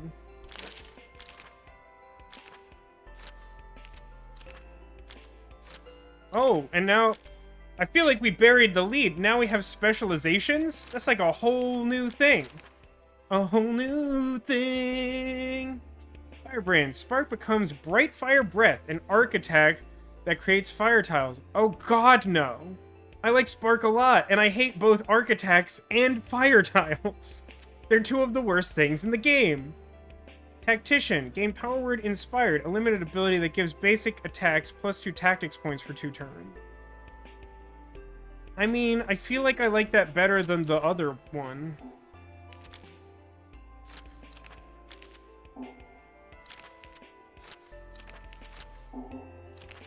Okay, it's not letting me... Can I equip a second... Is that a thing I can do?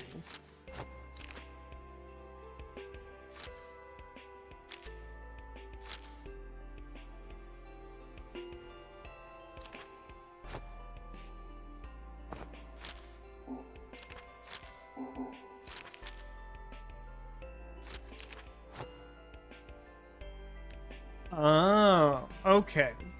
So you get a specialization if you equip stuff that is in the same row. I think I'm actually okay with that. I might hope that this last one's a little more exciting than the boots, but the boots are pretty good.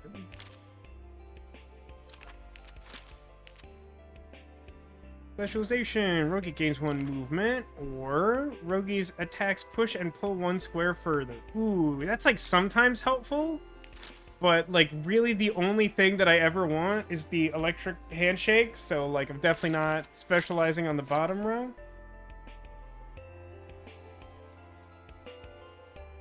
Use this to give his like tactics ability, scale down their armor. I mean, the trick is, like, sometimes I just actually don't want the grappling hook to be magical, so I guess by default I'll put this on, and I get an extra movement, which is kind of relevant. Okay, do we think it's possible that a specialization will make the paladin not horrible? My instinct says no. Berserker. Gain Power Word Smite, a limited ability with Burst 1 that dazes enemies. That's actually kind of good. The other one is Righteous Strike becomes Hammer Hook, a physical attack with range 3 and pull 2. Oh. They're actually both very good. Except that, like, everything in the bottom is pretty terrible. So, like, while I would kind of be interested in having the Paladin with the hook ability, still kind of think Rogue's just better at it, and also, like, all of his good skills are on the top row. So I guess, I mean, the stun ability is also quite good.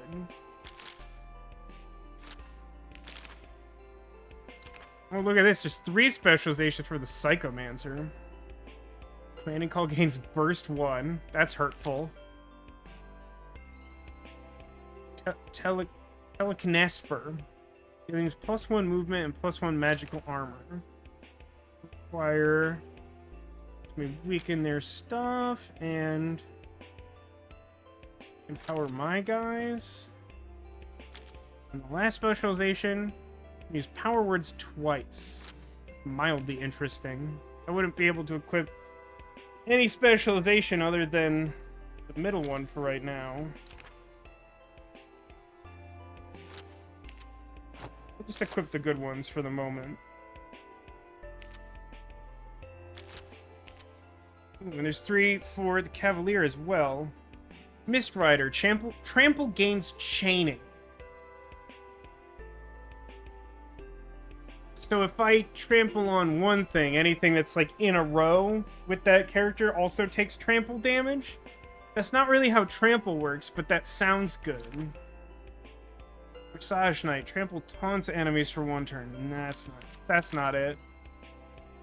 Bowmaster. Arrow gets +2 range. Wow. Nope, it's the top one, because the top one is the best specialization and has the Heirloom Nevus, which is definitely best, but fortunately, I don't have the ability to unlock that just yet, so I guess I'll just give him the armor for now. Well, that was fun. I enjoyed that. And now I get to buy a bunch of gifts. Is that going to be some of those locked equipment, maybe?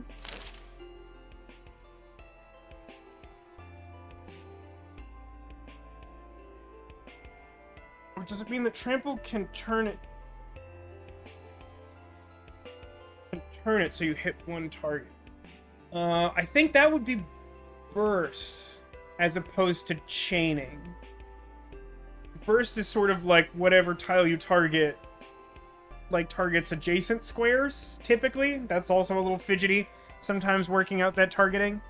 But I think like the few effects that have chaining are sort of like not diagonal, but like otherwise adjacent enemies are all affected by it.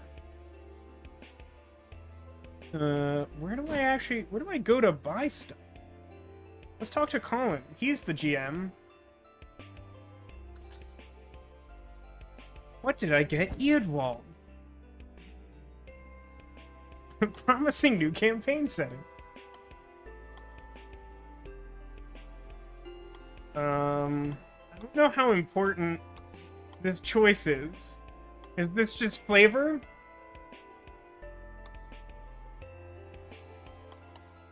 Okay, chat. I don't know if this is flavor or this is important. So what did we get Eadwald, the Paladin? The character of least consequence to me. I feel like water from the Marsh of Madness is probably equivalent to just what I normally sweat. So, like, that doesn't seem like that's that exciting to me. Bag of Infinite Snow does sound pretty cool. And is an infinite supply of fresh water.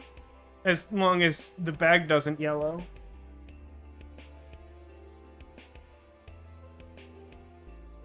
Alright, I'm with you, Zagala. I got you a bag of infinite snow. You've been using CNC tactics in our snowball fights, so I thought you could maybe use some snowball tactics in CNC. Really? Are you sure? That item's worth 3,000 gold. I want you to have it. Our party's gotten bigger, but Eadwald's still our leader, right? No, I think you had that right the first time, Zachal. I think that joke was a 10 out of 1. But you actually enjoyed it, and aren't just being sarcastic. Thanks, that means a lot to me. I'm definitely going to sell this because I made a point of saying how much it was worth. I'll save this infinite snow to get our party out of a tight spot. Oh, it's relevant. It's not flavor. It's relevant. Oh, God. Yet while its basic attacks deal +1 damage when adjacent to +3 enemies. That kind of sounds horrible. I have a special gift for Anjaya. It's a small but powerful magical artifact called Wishing Token. One time it will allow you to perform an action not normally possible in the bounds of the universe. Wow, that does sound like a lot of power. Yeah, I noticed that sometimes you got frustrated when you wanted to do something the rules wouldn't let you do. Like when I wanted to cast Freezing Beam to ice the elixir of invulnerability so the Orc Doctor couldn't drink it. Or summon a mouse inside that treasure chest to open it from the inside because my wand could definitely fit through the keyhole. Exactly. I thought this would help. I mean, arguably, since you're the GM, you could just be more chill. You don't need to make a token about it. Yeah, game calling kind of sucks. You'll have to choose wisely when to use it, but it can help you do one of your fun ideas even when they're not strictly viable in the game. I don't know if that has mechanical bearing. Let's do Rogie next. Nope, that's somehow opened the table. Let's do Rogie next. What did I get Rogie? Escape from New York on VHS. A ticket to see The Road Warrior. Some cool theme music. Ooh. My inclination is that Jacob would most like some cool theme music. But, I mean, all of these pretty much seem right on. I mean, again, this game is like loosely set in the mid-late 80s, right? I think. I bet if I knew more about these movies. I know both of these movies. I don't think I've actually seen either of these movies. But I know of both of them. And if I knew what year they were released, I might be able to narrow down when this game was. But,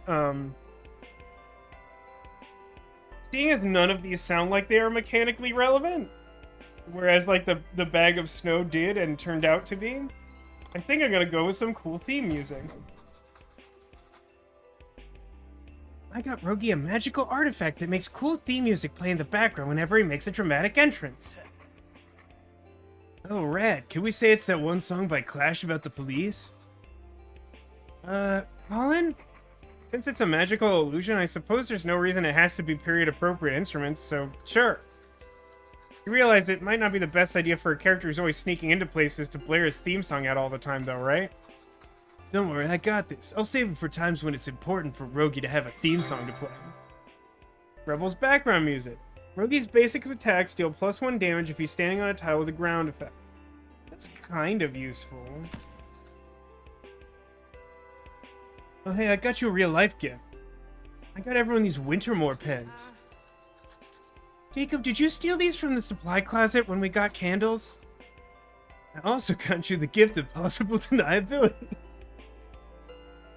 That's so stupid. It's a good bonus gift, though. Oh, man. Okay, Batu! What did I get, Sir Ardzemain? Horsebrush, paintbrush, horse paint. I like the structure of these options. A, B, C, which is A plus B. Is funny. I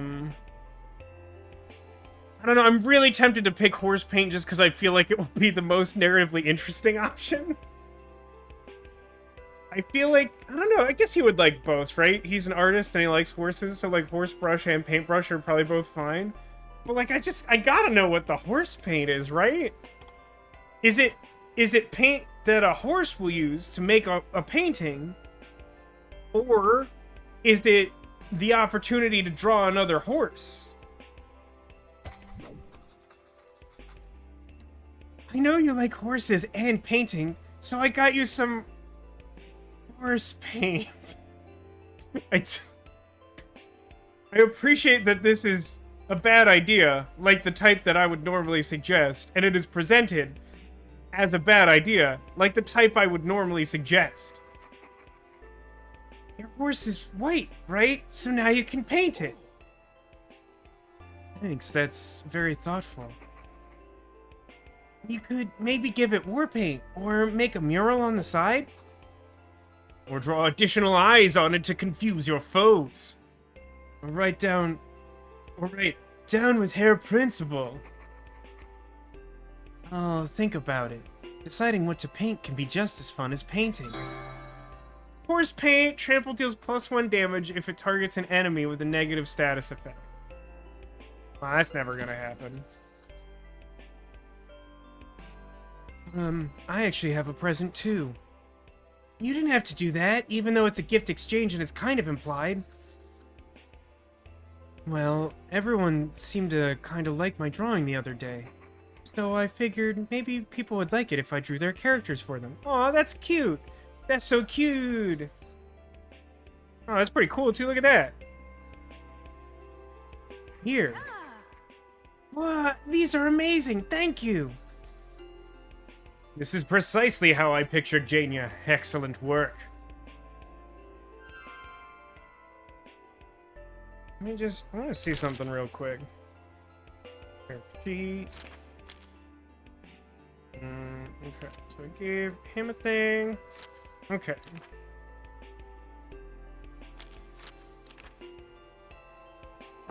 I think I actually like that. And the bag of snow is in the top row. These other ones are better. Putting push on his attack and also making his attack branch out. Like, those are his better upgrades. So, it seems like there may be 2 possible options for Jania.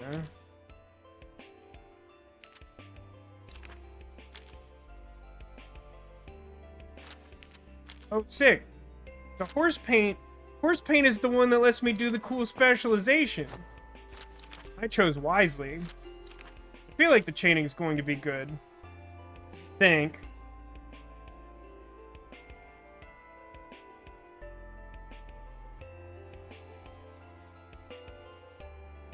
Yeah, I mean, that ability's not gonna do anything, but...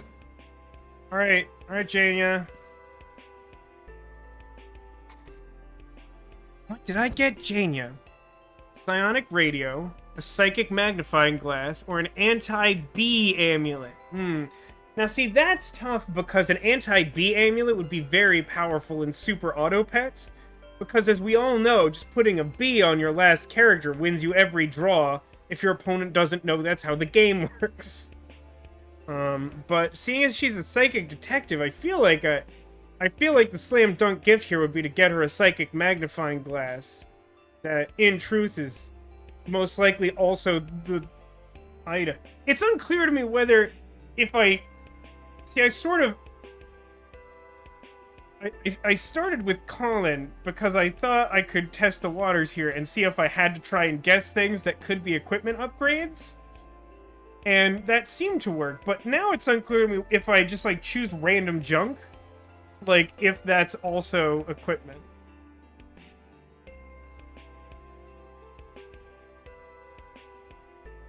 But I'm gonna pick the Psychic Magnifying Glass because I just feel like that's the thing that'll make her most happy.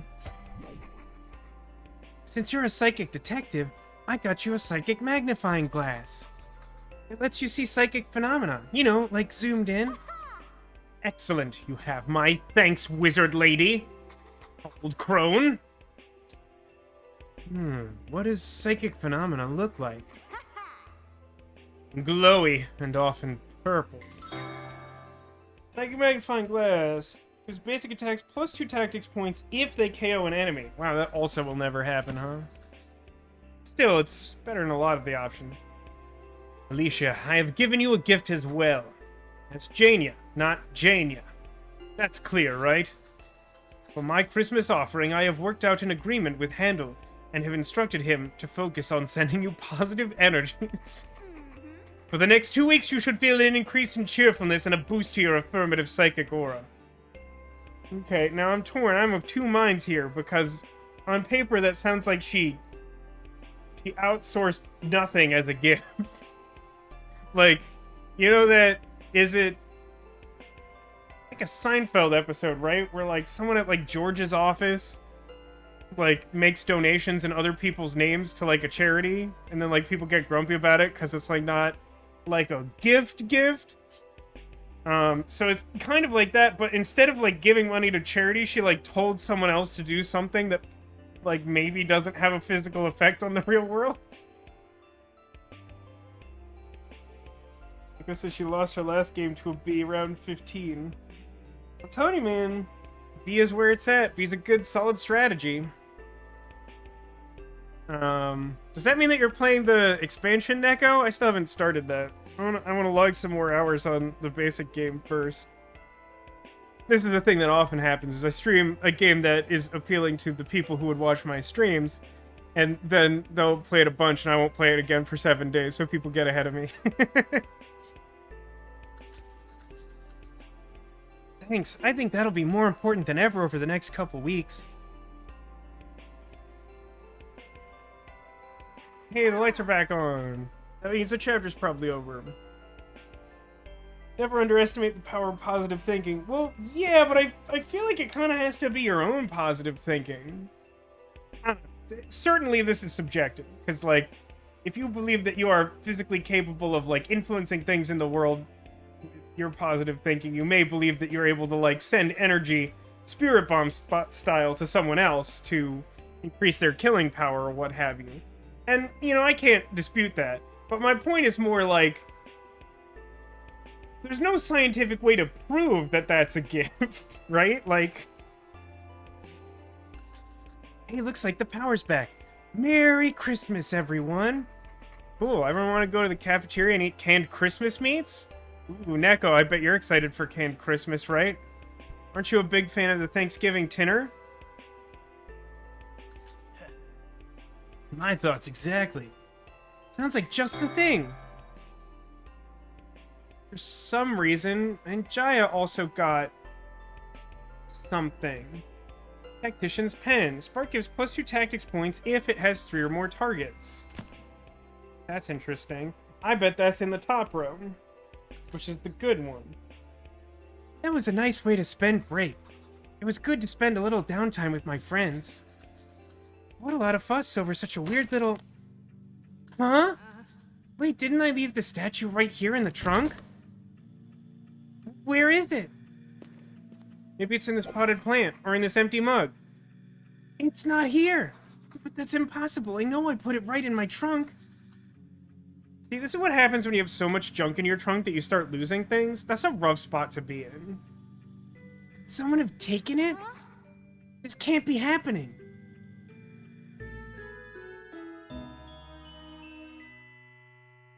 Chapter complete!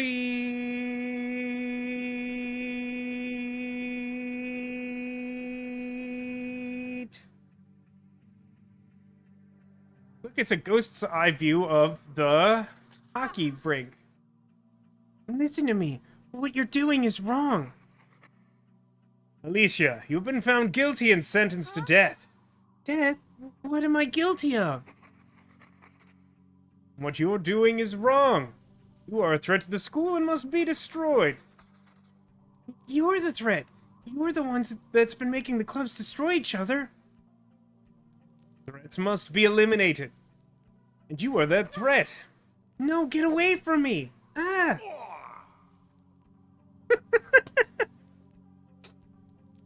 Oh my god, that was such a fantastic take of that noise. Ah!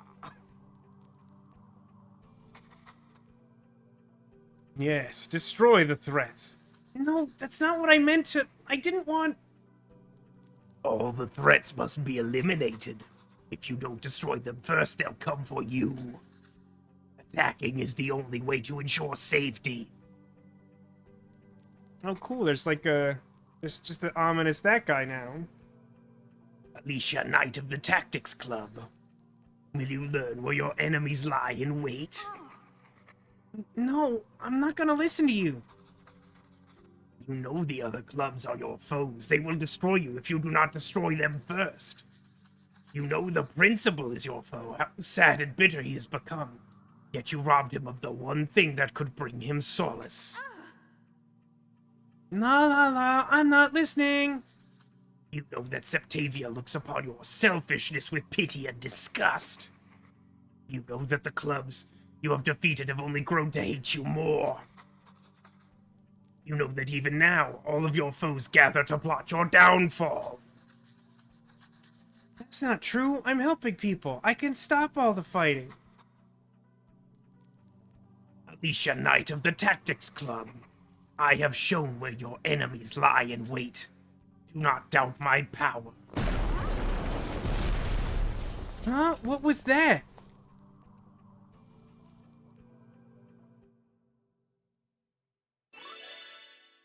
Save your game? Save.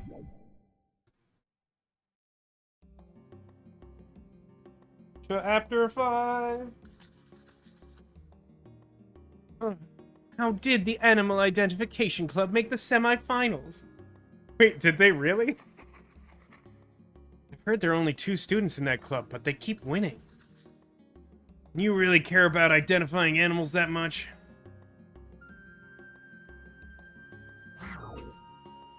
Introducing the Animal Identification Club.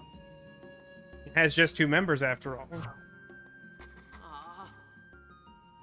I like to imagine that the power of the Animal Identification Club is that they have, like... What's the name of the animal wheel that you pull it and it just... the arrow spins around and it tells you what the barnyard animals say? Is that the Speak and Say or is that something else?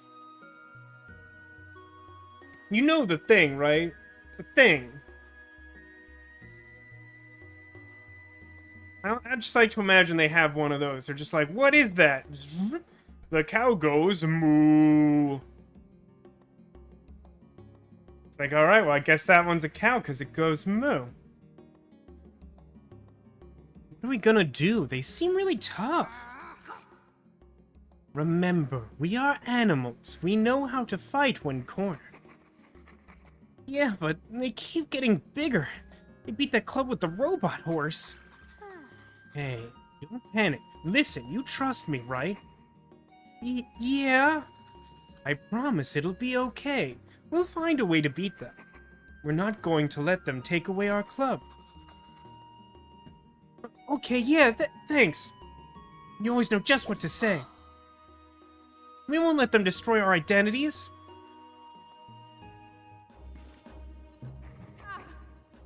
Guys, I have some bad news. The figurine is gone. What? Where did it go? I looked everywhere for it last night. I know exactly where I put it. It just disappeared. Of course this would happen now. Seems like everything's going wrong all at once. It's not enough with the snowball tournament and Jacob getting called down to Enfield's office. What? Jacob's in trouble again?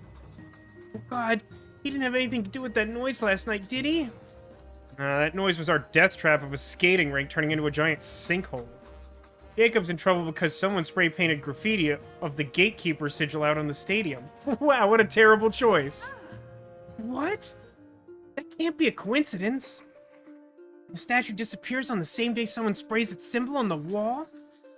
I don't know what to tell you. Jacob's been called down to the office since he's the obvious suspect for any new graffiti.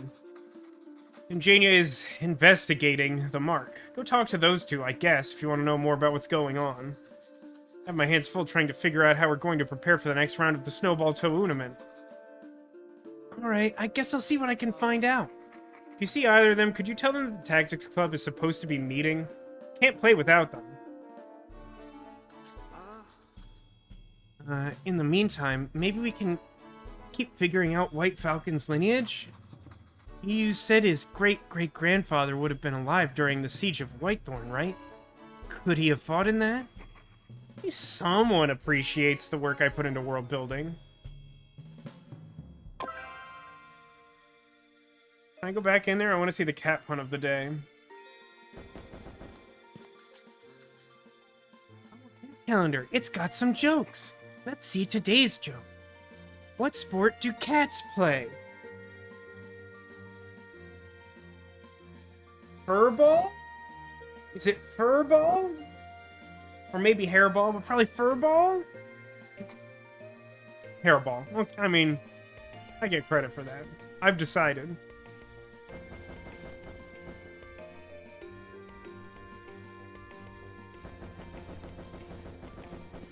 Oh, hey, it's everyone's favorite NPC. Don't tell anyone. But I've hidden a ferret somewhere in the boys' dorm. Fun, everybody likes Kelly. She's a lot of fun. One of my favorite, ongoing jokes or characteristics from the show New Girl is that, like, one of the roommates in the loft,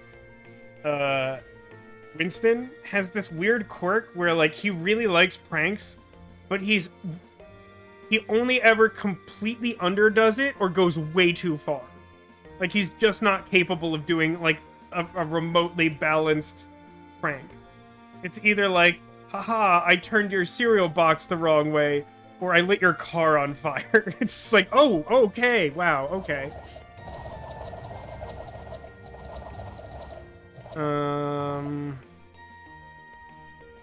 There's a side quest here?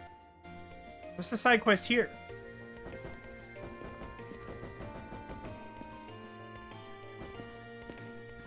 I see anyone in the hallway.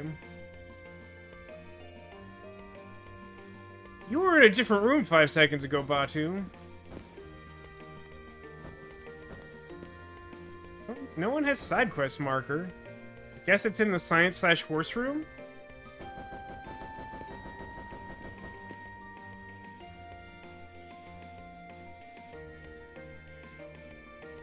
Katie! Man, my throat's really bugging me today. This voice acting stream is not a great choice. Which is weird, because it wasn't bothering me before I started streaming, and I haven't particularly strained myself, but like, oof. Alicia, I would like to have a talk with you. Okay. Hi, is everything okay?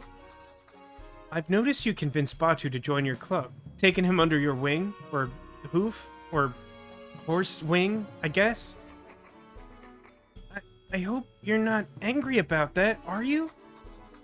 No, you are attempting to show him kindness.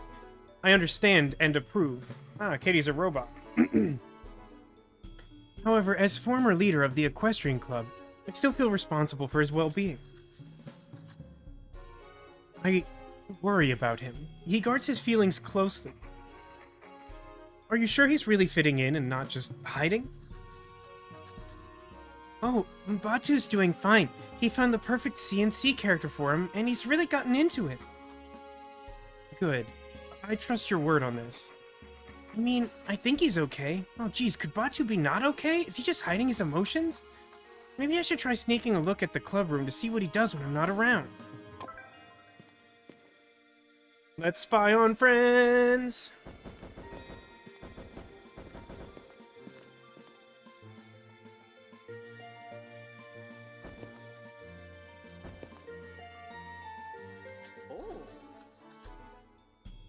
No, see, the trick is to fire while all 4 of the horse's feet are off the ground.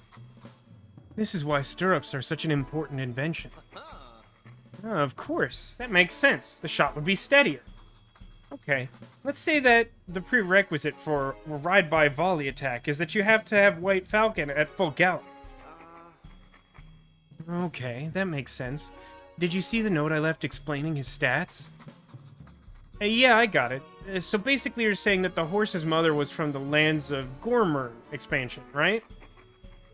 Yeah, I think that's the most similar CNC setting given the climate and terrain. So that way White Falcon is a crossbreed. He can have the speed of an Elsenian horse, but the hardiness and endurance of the Gormerin. Yeah, that tracks. But how would a Gormerin horse make it all the way to Elsinore?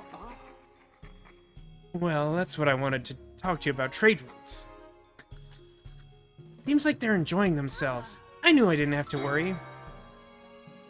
Gormer and stirrups. Trample gives +2 tactics points if you hit 2 or more targets. I mean, that feels optimistic. I think that's like the last of his upgrades, right?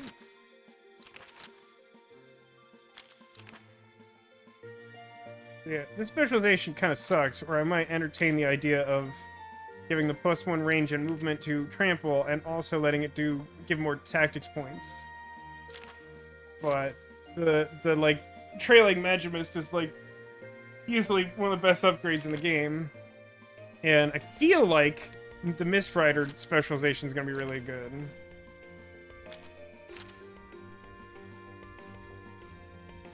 All right, I unlocked. Cool. So if she knocks out an enemy, it'll give more tactics points. Although again, that will probably never happen.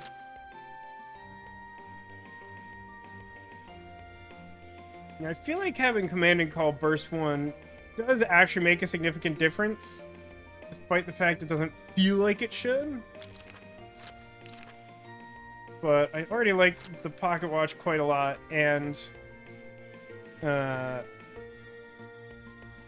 magnifying glass is like pretty good. Here's another minor criticism. I know I was really hard on the game early in the stream because of that really difficult challenge. It feels weird to me that the specializations are added into the game, like, without any, like, real explanation. Like, it's relatively intuitive, and I don't feel like I necessarily need an explanation, but it feels weird that it just, like, shows up, and that's it. Like, if you figure it out, cool. If you don't, cool. But, like, also, it shows up at the same time that you get the ability to unlock a second thing. I feel like with as little, like, progression as this game gives you in terms of your characters and their power, it feels to me like it would make more sense to do this, like, staggered, right? To, like, give you the ability to equip 2 things, and then for a while, you're sort of encouraged to just, like, pick 2 things you like. And then at a certain point, it's like, oh, what about specialization? And then, like, if you like one of the specializations, you can choose to work towards that. Or you've already got a little bit of experience just sort of, like, tinkering around with the upgrades you like. It's not a huge deal, but, like, it feels like... I don't know, to me it feels like that is better.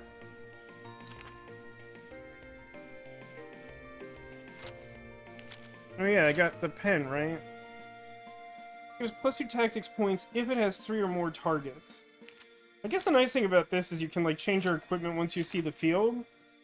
And, like, both of these increased tactics points things are, like, kind of good against specific enemies. So, like, I could just sort of pick that. But, like, I like having a couple things that, like, give more tactics points.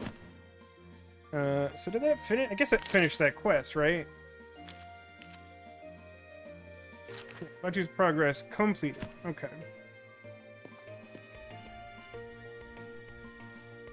That was a very quick side quest. I do actually like that, though. I like the little... I like that it's just sort of like, how's he getting along with the group now? And then it's like him and Colin being like absolute nerds, and it's like, he's fitting in really good.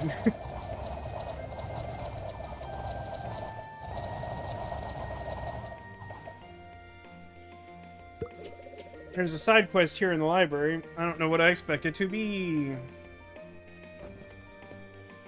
Oh, it's to just spy on them, right? That's like a thing. Oh, hey, isn't that the Animal Identification Club? Maybe we should try spying on them.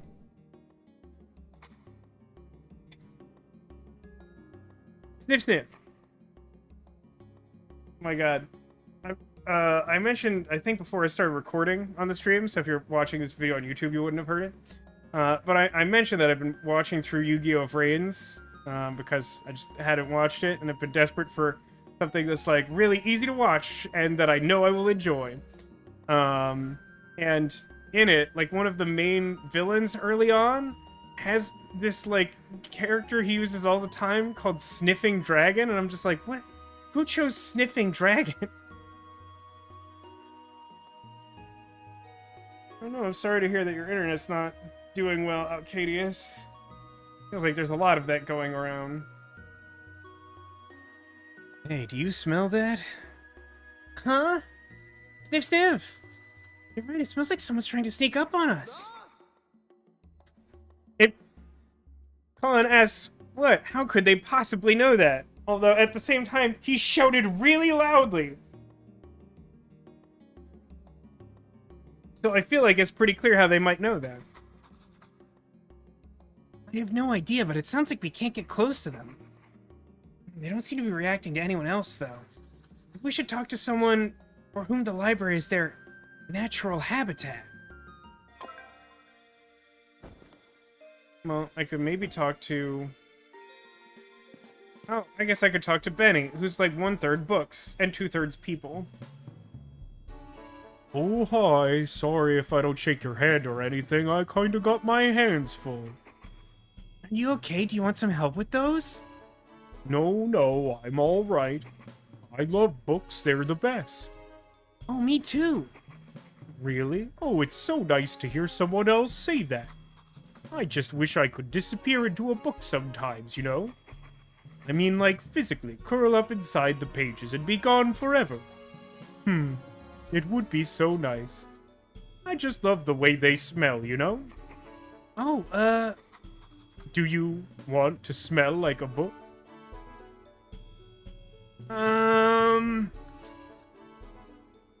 I have this perfume here.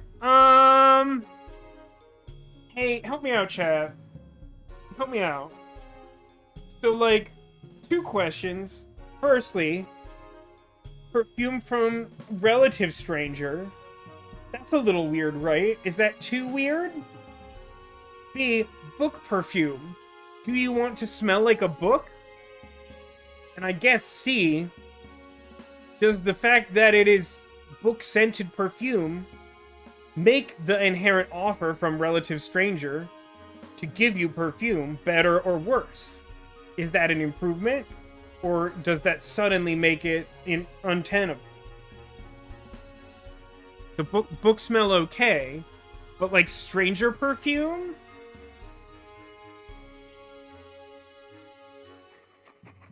Most people think it's weird, but you like books, so take it. Alicia got book-scented perfume.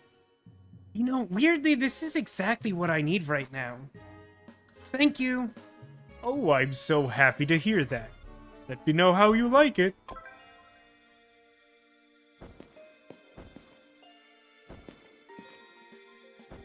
But where's the... Should we spy on the Animal Identification Club? Yes.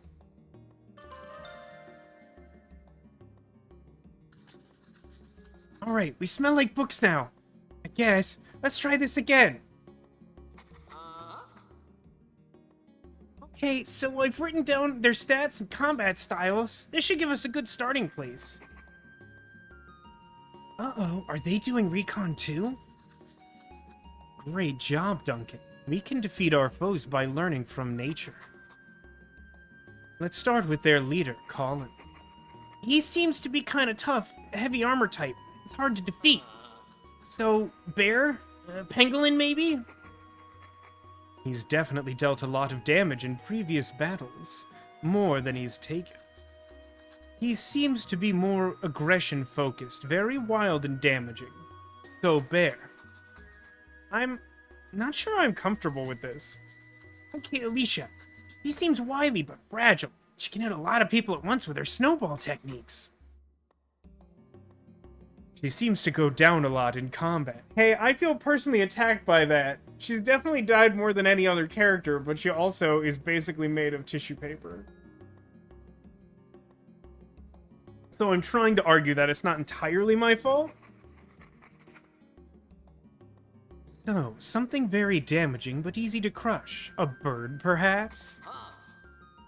That feels like a weird characterization of bird, but sure. Like a fierce bird, like a swan or a secretary bird. I don't know anything about a secretary bird. Are swans particularly fierce? Doesn't sound untrue, but I'm trying to think of... I don't know. They have that vague reputation for being graceful, but I think that's like human nonsense. Yeah, I can work with that. That could have been worse. Okay, the last of the original 3 is Jacob. I don't really know what he does. It's just like generic damage? Okay. Wolf by default? Wolf by default. And then there's 2 new people. Janya and I think his name is Batu. Two's a former equestrian club member, so he obviously be a horse. Jania seems to be some kind of confusing effect on people around her, like they're trying to fight two people. A cobra, perhaps, or something that tricks its prey beforehand, like a frogfish. I guess. She's still a little wily, hard to pin down. I think that's all of them, right? We should practice hypothetical combat against those animals and see how we can match up. Let's go, this is dumb. I mean, isn't this kind of what we've been doing with CNC? I mean, it's like literally the same thing. Did you say something? Nothing. Sure, let's go.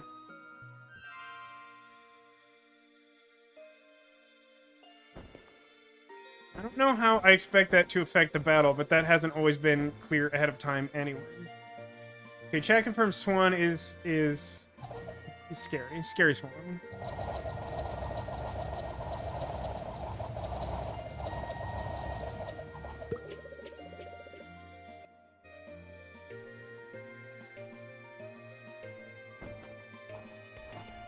Who did the Animal Identification Club beat? Future veterans of foreign wars. Wow. Yeah, that feels like a real long shot. And then on the other side, the football team beat the Sunday Funnies Club. Yep, that sounds correct. And then the Student Council beat the Snowball Warfare Club. Well, in that case, Student Council's definitely going to win over there, even though that was already likely.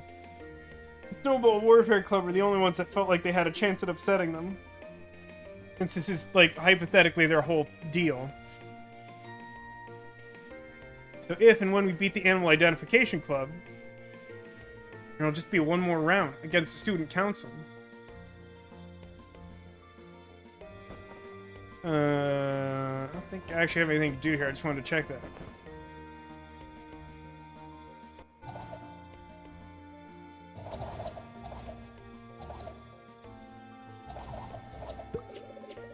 Let's talk to Jacob.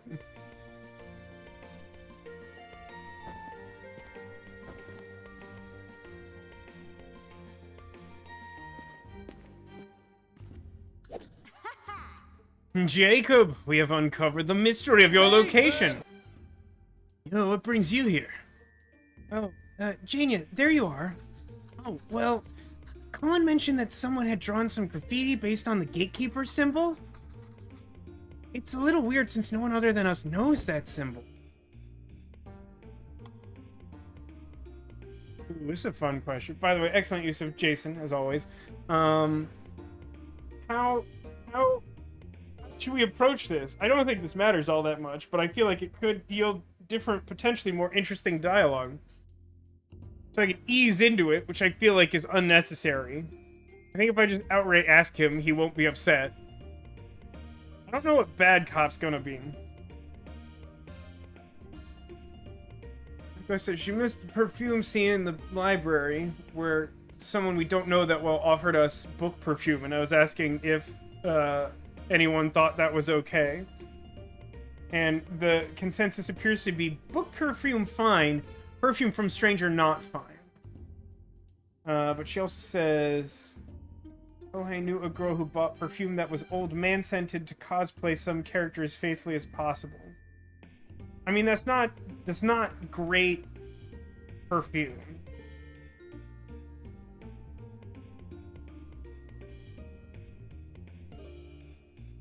Honestly, I think I just want to see what Alicia thinks bad cop is.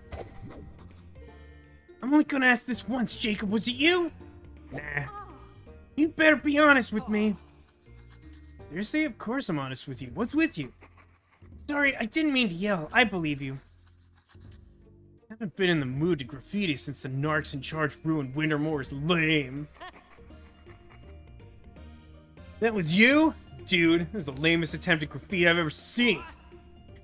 What? You take that back. Wintermoor's lame is an artistic masterpiece until those plebs ruin it with their corporate art.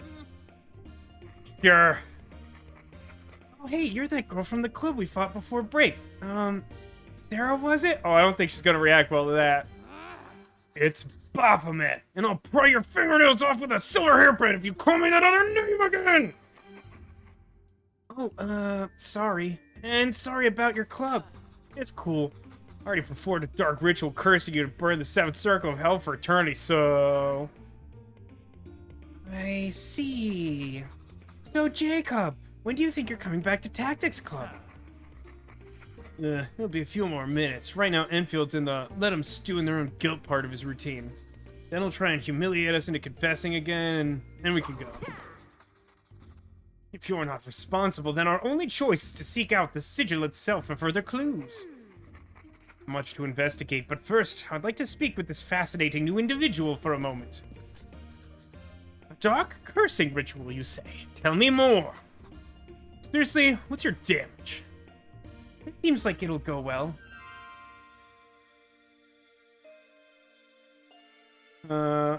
What?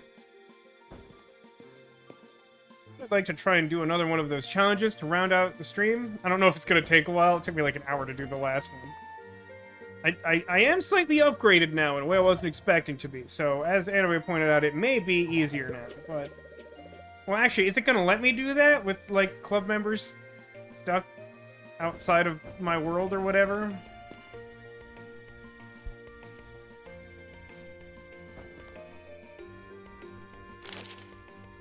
Apparently, yes.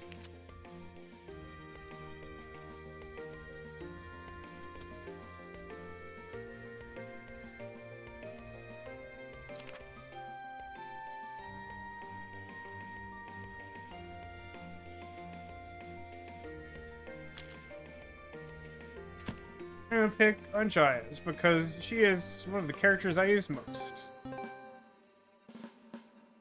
All players must stay alive, huh?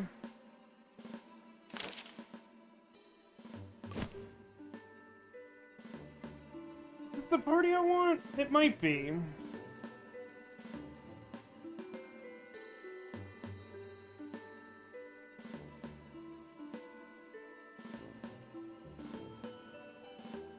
These are the magic armor ones, right? That poses a bit of a problem.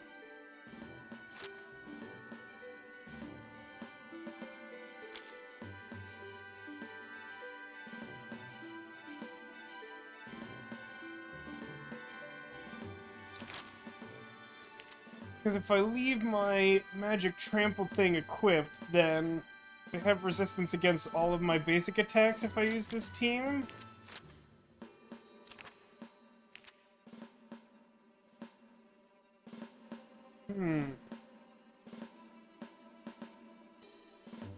I'm gonna say she's managed to get several paper cuts all over her hands and has no idea where they came from. I've had similar things happen. I went home for Thanksgiving. I think it was Thanksgiving. I just like woke up like one morning and had like a bunch of cuts on the bottom of my arm from like no obvious source. I still don't know where they came from.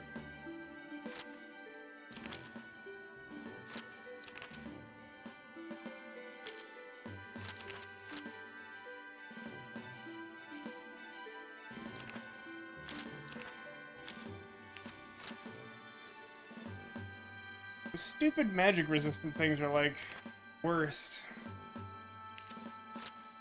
Is there some reason I would want to use Paladin now instead of the Cavalier? Outward Smite can daze enemies. I mean, that's like pretty good.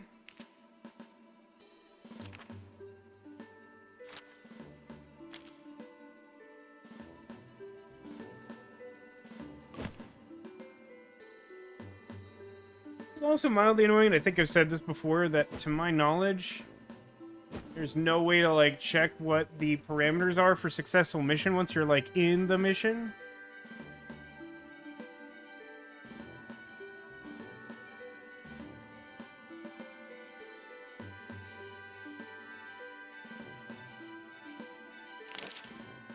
I mean, I definitely want confusion here because confusion seems like really good. So that means I definitely need Janya and Anjaya. It's just a question of who the third person is. Normally I really like Sir Artemain, but like, man, when they have that magic resistance, it's just poop soup, man. It's so bad. These ones are super weak. it might be Rogi as the third.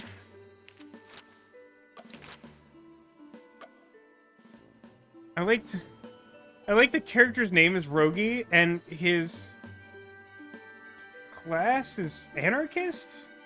Oh no, that's showing their specialization. That's not their class. Okay. Alright, I think I'll try this.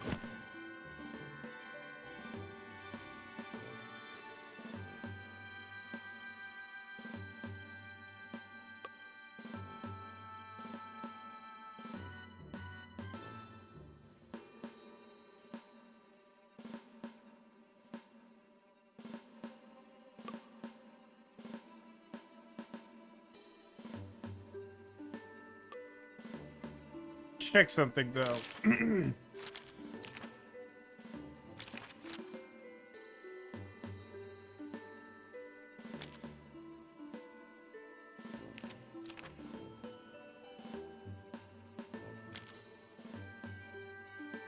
not sure which I think is more likely, that I will want to chain through a friendly character, or that I will want bonus tactics points for standing on a ground tile. With this group, I can pretty much only I can generate smoke and Magimist with Jania's base attack. So it's not a 0 chance, but like neither of those are great. I think I would rather just have the like, if I manage to target multiple people effect.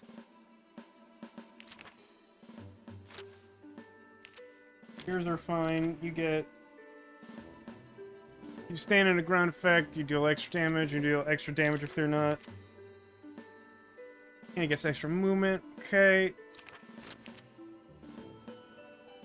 It gains burst 1. Ooh, actually.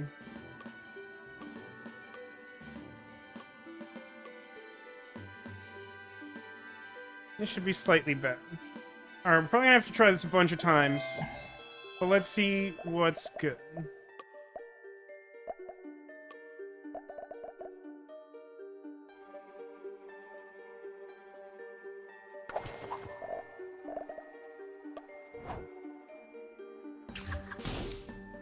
Alright, I'm gonna pull this guy so that he should chain off of the command attack.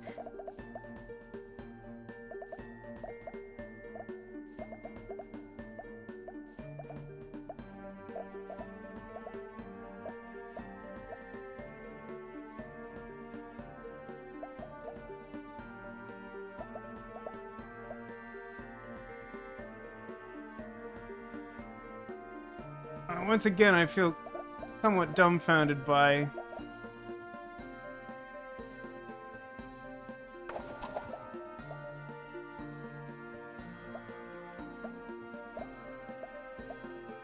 the attack pattern at play here.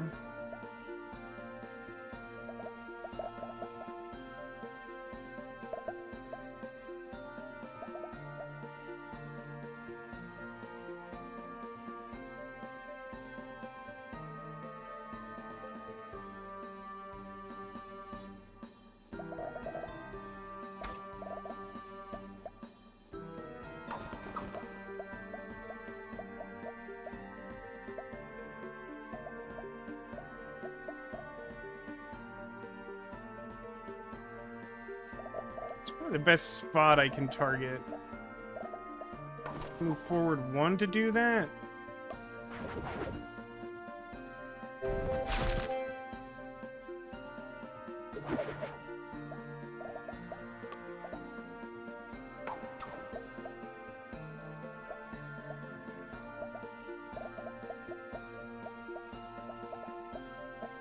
And the diagonal thing is such a bummer. Oh yeah, what's my, like, special thing I got? Inspired. Basic attacks at +2 tactics points.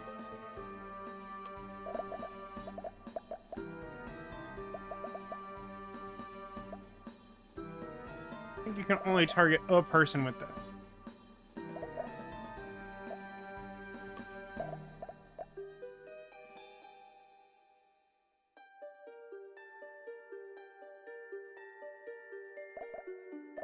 Okay. Guess if this guy wants to go after Anja, I should just like move away from him, and that will hopefully be fine. And then I'll just like attack some group of enemies.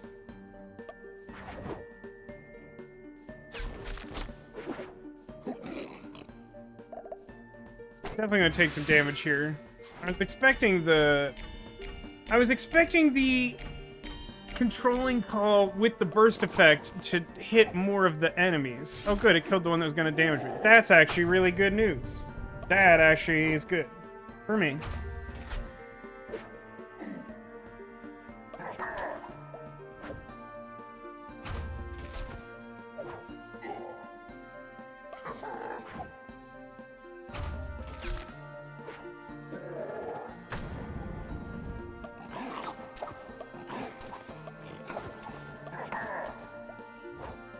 Oof.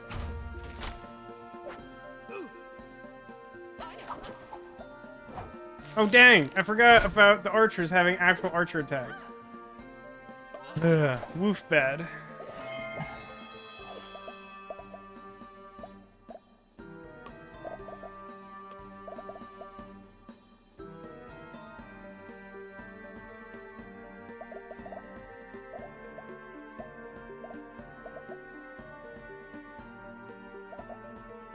Okay.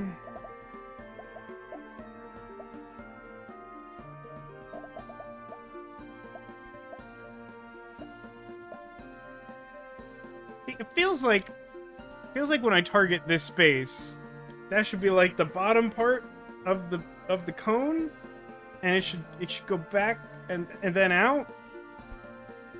Feels weird that like it just doesn't seem how. That's not how cone works.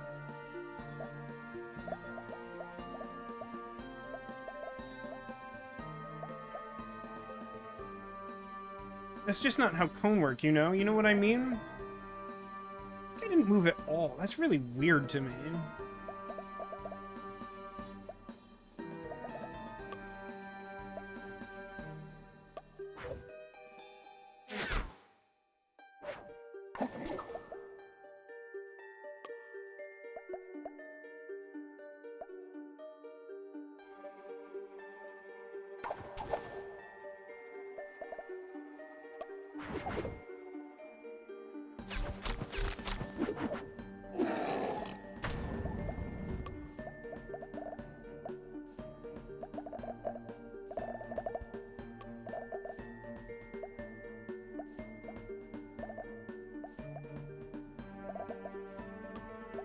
As long as I stay in this row, I'm fine. Of course, immediately makes me want to, like, not do that.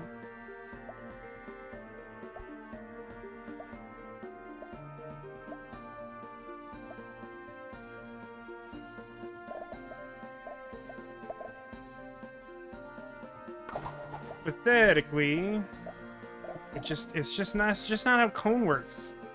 Just need you to video game. I need you to understand that that's not how cone works.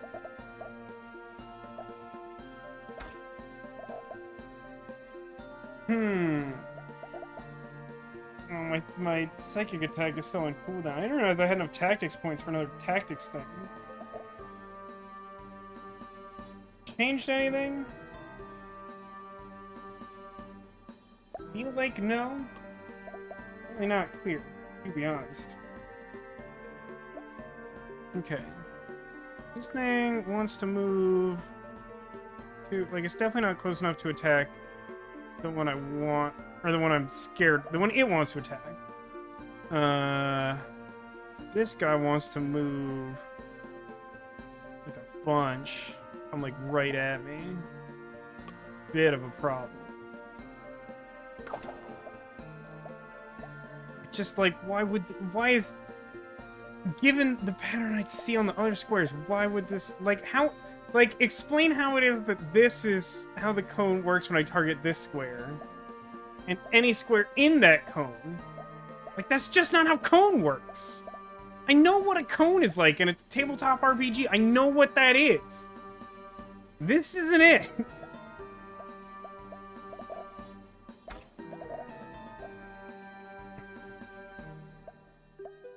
I think I'm supposed to take this guy out. I really don't like it. I think that's the thing to do.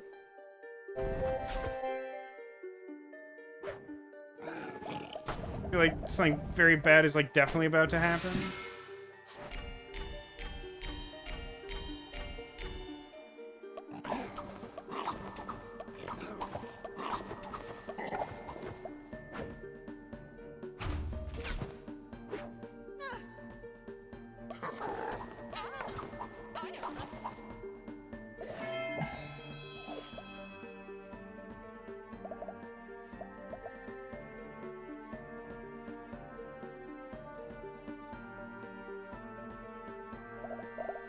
Let me see something.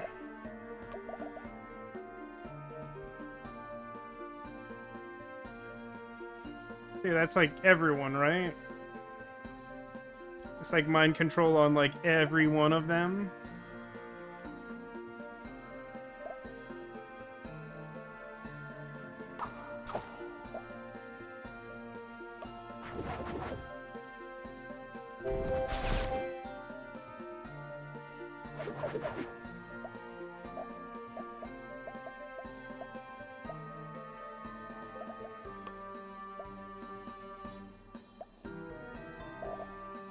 Wait, how do I have enough tactics points for another tactics? Is that just not possible?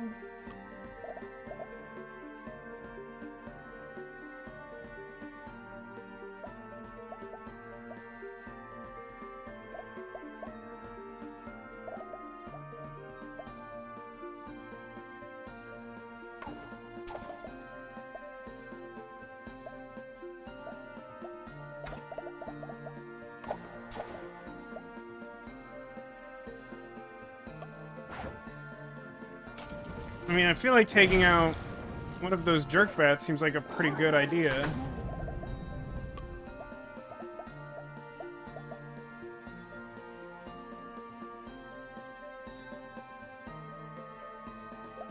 And I guess from like...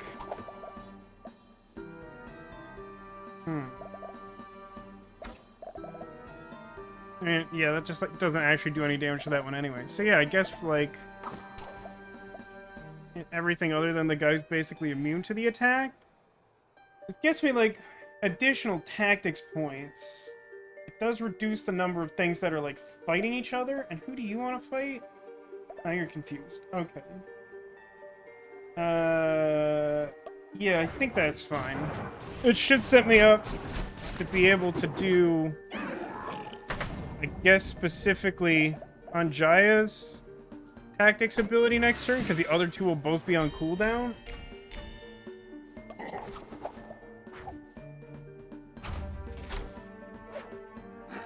That sure did a bunch of damage to that guy. They don't look like they're in range to shoot each other. A little confused as to what happened there.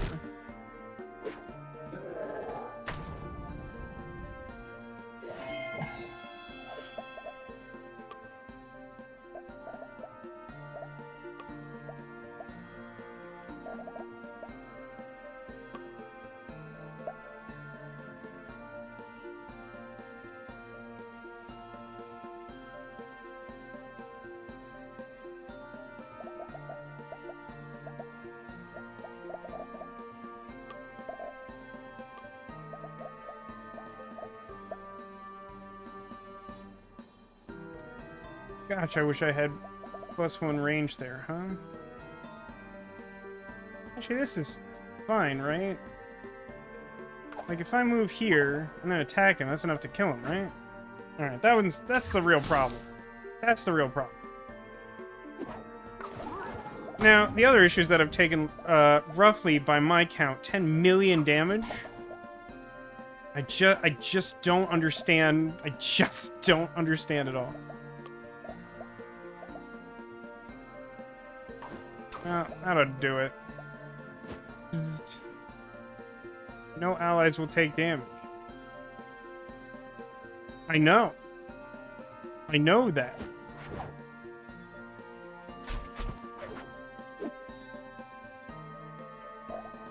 Wait, what? Hang on, what? Oh, because I'm standing in the smoke? fart noise. Fine. Fine.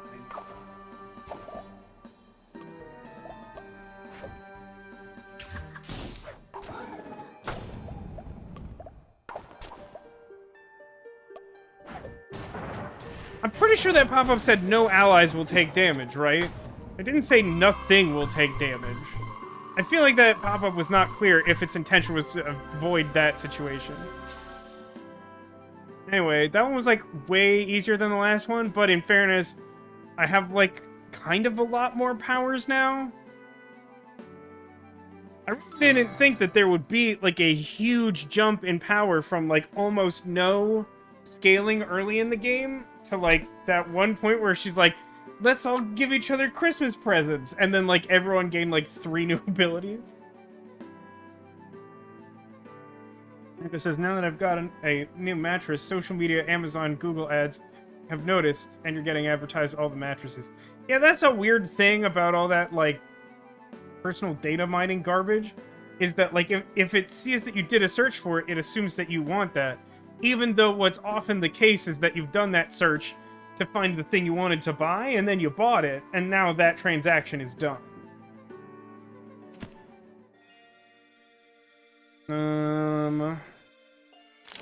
See if we could do one more, I guess. I really just have to get that super hard kick, though, right? All players must stay alive. Take up to 8 damage. Once 3 tactics powers used. That's I think the first time we've seen that.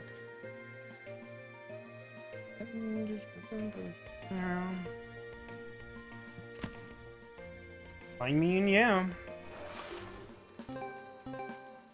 Well, that's an interesting start. Part of the field is on fire. But, like, a really specific part of the field is on fire. Seen this? Shadow Cult Druid?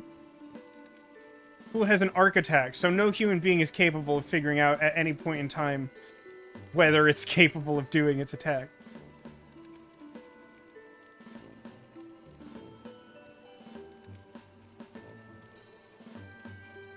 Two magic armor, 1. Wow, I really don't like the look of that.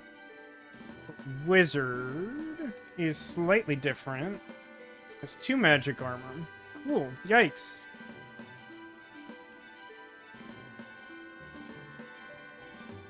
So basically, what I'm reading here is that I shouldn't use any mages at all.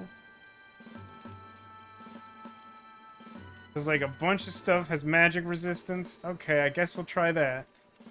Party select.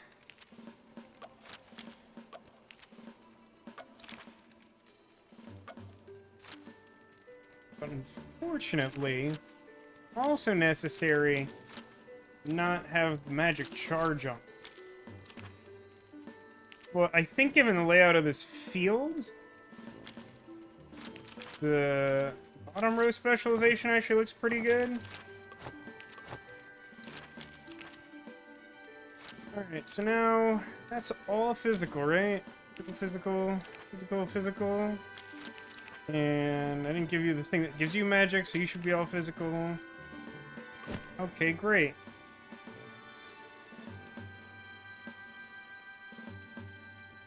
Wait, who has... Jai is the one who cares about standing in terrain, right?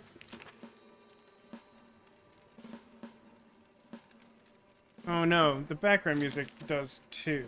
Okay. Although I will say that trying to stand in smoke to activate the +1 damage ability when smoke's ability is -1 damage feels like a fool's errand. To be clear about that.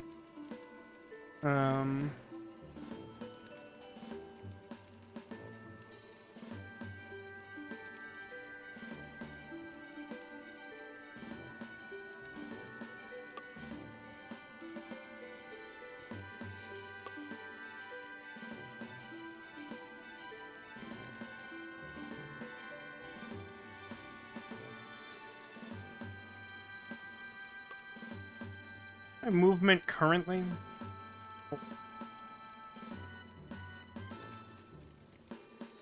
Okay, but what if I... Yeah, that's where I want to be. Okay. I don't know if this will work good, but I will try. Yeah, I'll try the thing. I think I'm starting with no tactics powers, which is highly unusual for post having those in the game.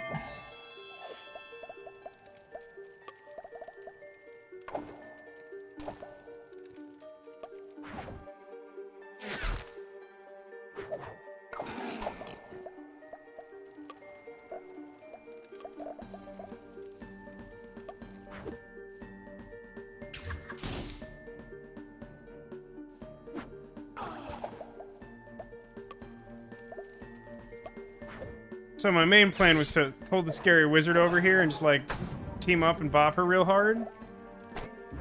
So now I have enough to do someone's, like, super duper power. But I don't think that's gonna be super useful. That's an interesting way that went. Don't brambles me. I'm the boost. Oh, for Cripe's sake. They always bramble my horseman. I can't tell you how much I hate that.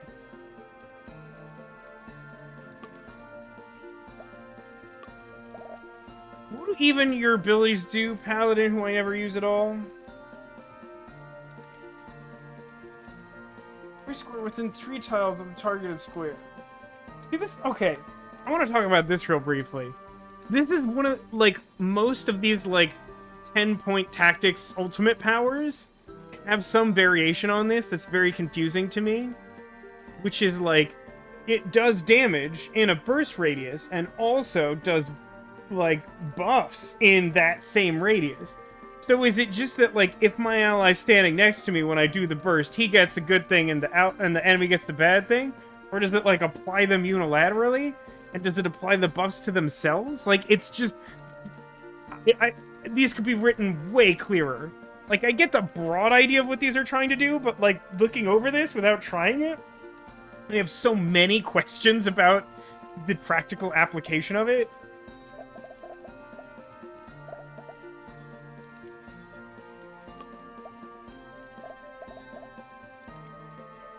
I can sort of just kick this guy to death, huh?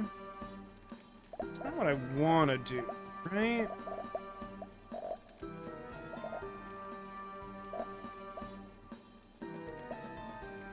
Maybe it is.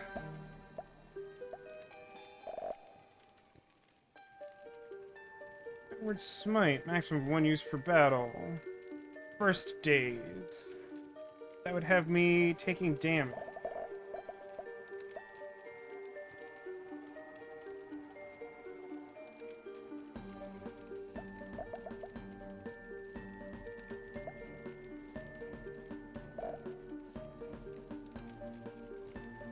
Like, the range on all this stuff is like 1, right? Range on Absolution is 0. Yeah, that's clear as mud. Can I just have Rogi take 2 turns? He's, like, way better than stupid Paladin. Because I want to both, like, kill this guy and throw a bomb over here, but it feels like that's not happening.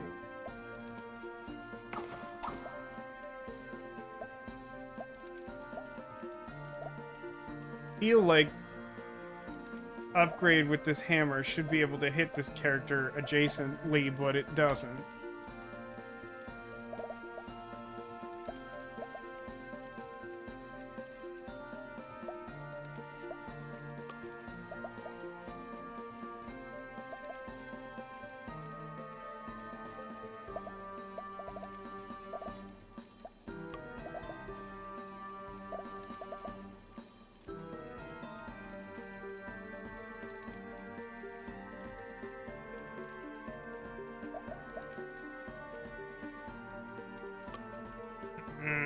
It's just annoying because all, like, my brain just wants Rogi to go twice. Like, all the things I'm thinking of, just like, Rogi is good and Paladin is bad.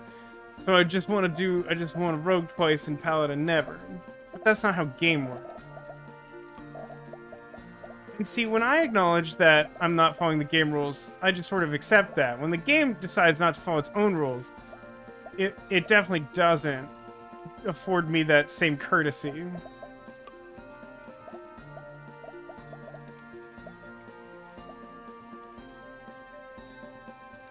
He has -1 physical. So if I just go over here and, like, hit him, this thing's dead, right?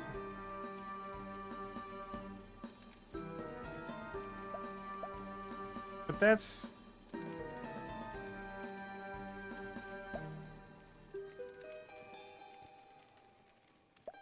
I do then, like, lose physical armor myself and take more damage from... I guess not this guy.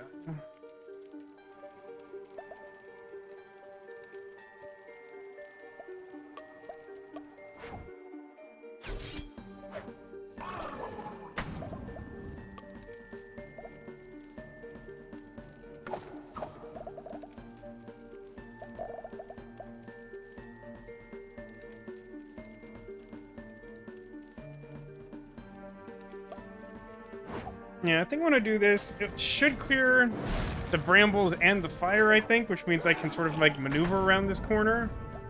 It makes a bunch of smoke, which, like, fine, whatever, fine. I mean, Sir Artemain, I guess he can move 1 now, right? Ah, because he can now move 1, he can, like, move several using the trample past this guy. I think I want that, and then I probably want to, like, move him really far and, like, arrow someone next turn.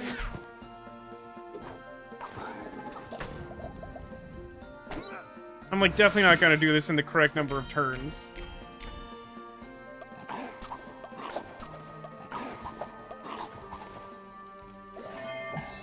God, it's just, they put you at such a disadvantage all the time. It's extremely annoying.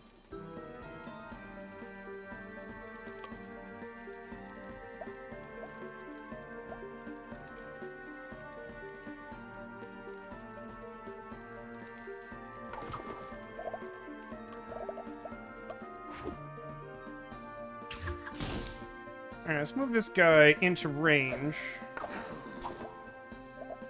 And then have this guy, for once in his life... That doesn't even hit both of them? God, Paladin, you're the worst. Do you understand that you're the worst? You're just the absolute worst character in this game? Alright, if I move out of the way and then attack nothing, that kills both of them. I so strongly dislike Paladin. It's very annoying.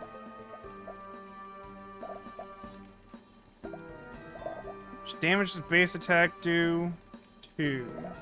It's not ideal, because everyone wants to hurt him, right? I wish I was close enough to move past him and then dash away.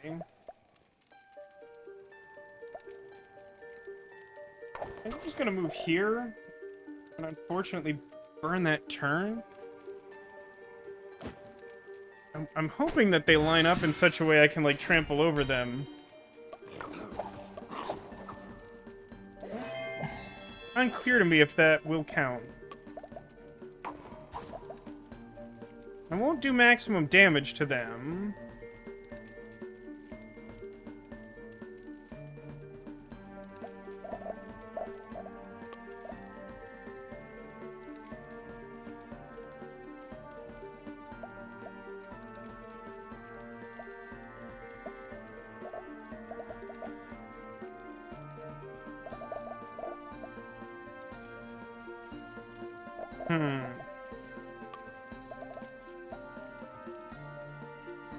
God, he's just the worst. He's so worst.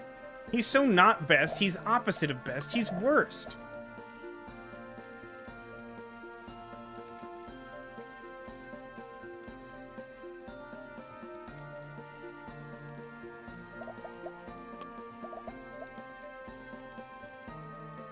I won't be able to do that.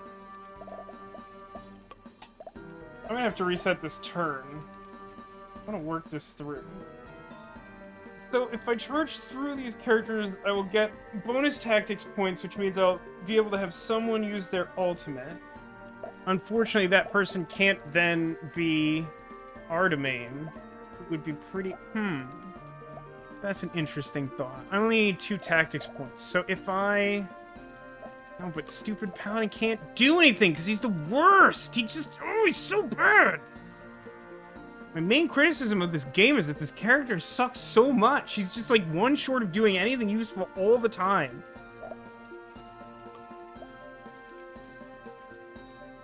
Oh, Power Word Smite has like a gigantic range. That's... Oh, and it gives a tactics point? Okay, that's ridiculous. That's very good. Okay. I think that will let me do the thing. I think. Yeah. Well, how much does the arrow do? It's not that much, right? Only does 2. Only has 2? Yeah. Man, it's also not a great tactics power, just for the record.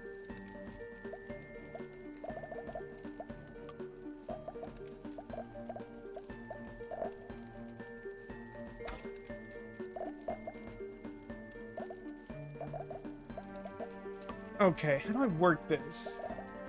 I think I'm supposed to go up and shove this guy?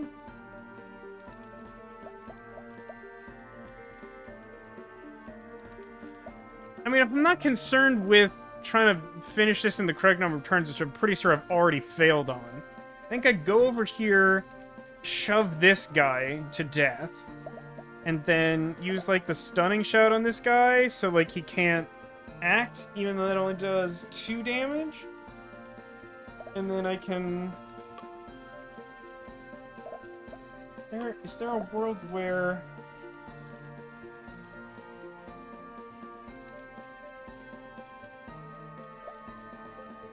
Rogue can do 1 extra damage if he's the first one to attack something. So, like, I could go up and attack him, and that drops this to 2.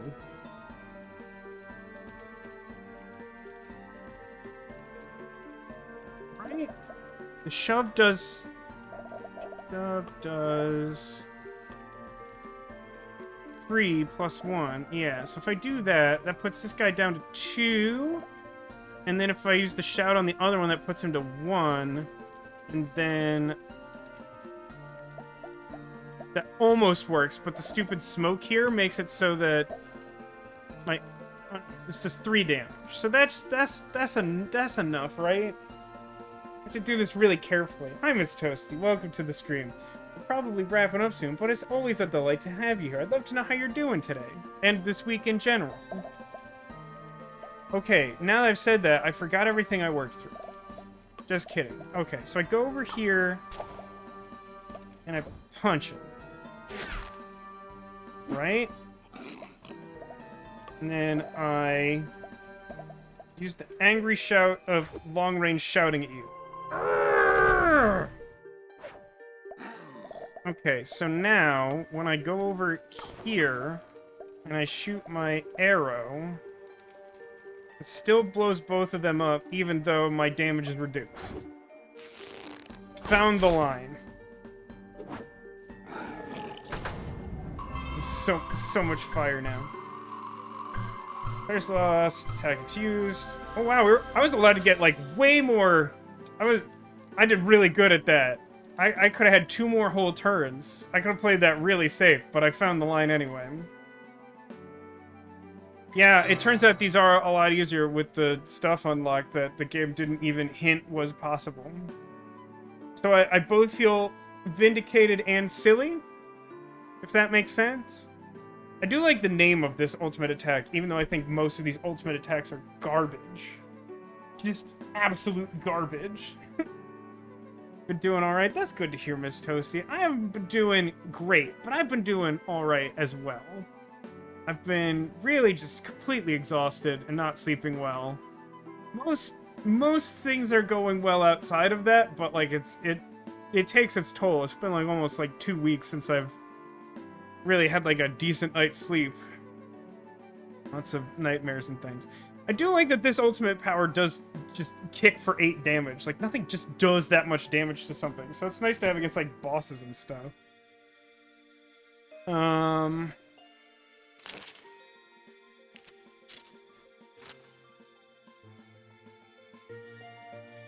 Could try to do the last one. I really kind of feel like this is just a short stream is what I'm feeling. By short, I mean like a normal amount of time. don't know why I have it in my head that it's like short if I don't go over the 3 hours I normally expect to do it. But I am pretty tired.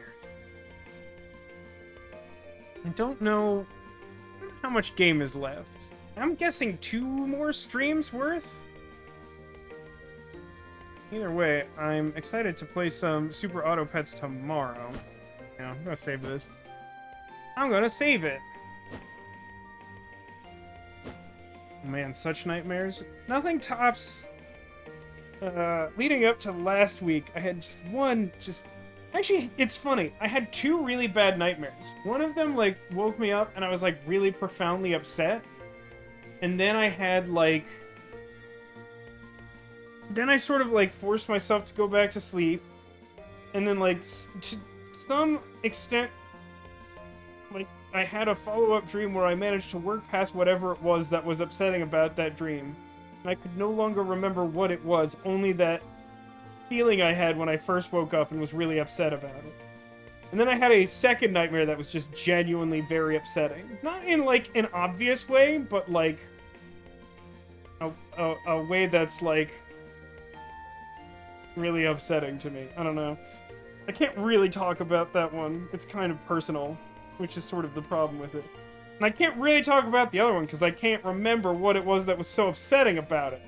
I just remember, like, waking up and feeling like, wow, that's gonna stick with me. And then it just didn't, and I was like, okay, I mean, I guess that's a plus. It's very confusing, but okay. But, yeah, I mean, like, broadly speaking, the problem that I'm having now is that the conditions of the world that we live in currently are, like, exactly the kind of thing that, like, really triggers my stress and anxiety. So, like, when like, Omicron started, like, spreading as widely as it has, like, it increased my baseline stress level enough that it, like, activated my brain's, like, weird response to a persistent high level of stress, which is that, got it, now all of the time that should be spent sleeping and recovering from whatever and preparing for whatever is now going to be spent just magnifying stress. So, like, I go to bed and I wake up and I just feel like I didn't sleep at all. So, like, it's been a rough time. Like, generally things are going well, so I'm trying not to complain too much, but, like, it sucks. I'm not thrilled with it. It's very annoying to, like, constantly have nightmares and, like, wake up sweaty and upset. Like, it's just not, like, a great time for Vasco. Feel this very appropriate background music. Let's do, like, one more save, and then quit to desktop. Yeah, not getting good sleep is rough. It factors into, like, so many other things. Like, I can't, I have, like, no ability to be productive. Apartment's, like, an absolute mess. Really struggling to eat well, and then, like, the grocery stores aren't, like, stocking the things that I use to sort of balance my diet, and then that's, like, also stressful, because it's, like, I'm kind of a picky eater still. It's, like, not a lot of things that I'm happy to just, like, replace for another thing. It's like, no, that serves, like, a function in my diet, and I'd prefer you not to just, like, steal my food, universe. It's rude.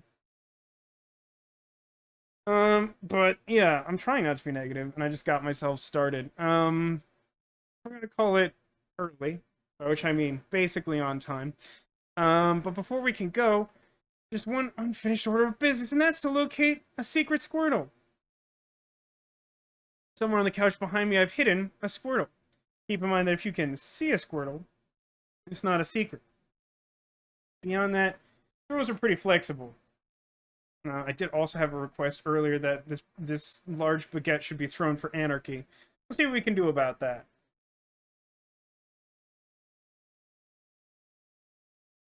Oh yeah, no, there was like a period of like 3 weeks where I had like mediocre sleep, and that was a huge improvement between like the stress that started over the summer and like the stress that's kicked up basically in the new year. And like I was grateful for it, even though it wasn't like good sleep, it was like definitely bad sleep. But it was like, well, it's not terrible sleep. And then the universe was like, got it. Terrible sleep on the way. It's just like I don't know what to do about that, because it's like I don't have control over what horrible things I imagine.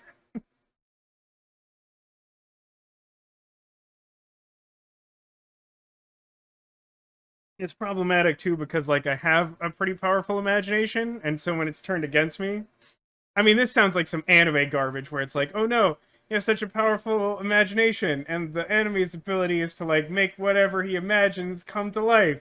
Oh no! But like basically that's what we're talking about. Basically. Let's take a look at some guesses here. Give a moment for other people to trickle in. But we got under Winter Squirtle. Yeah, popular guess. Maybe behind Pusheen Narwhal. Could be, could be. Any other last second guesses? Try to polish off this 100% juice apple. Go had the nerve to insinuate earlier that this would not contain any apple juice. What about that name is even suspicious to you, Neko? It's 100% juice apple. I mean, what do you think is it?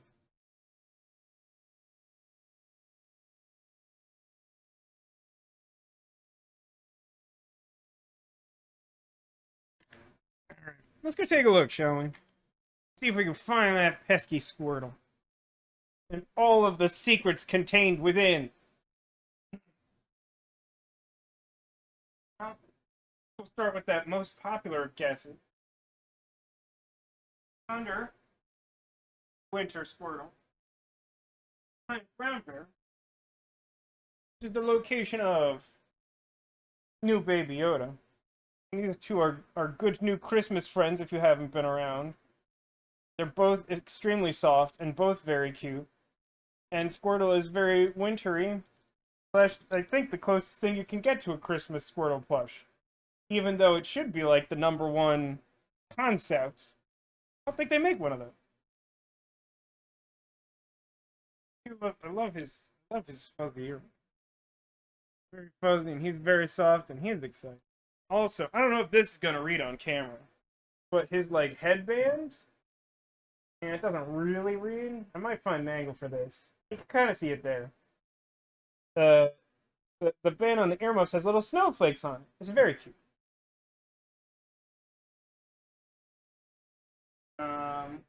And Miss Toasty had guessed that perhaps behind Machine Normal might be the squirrel.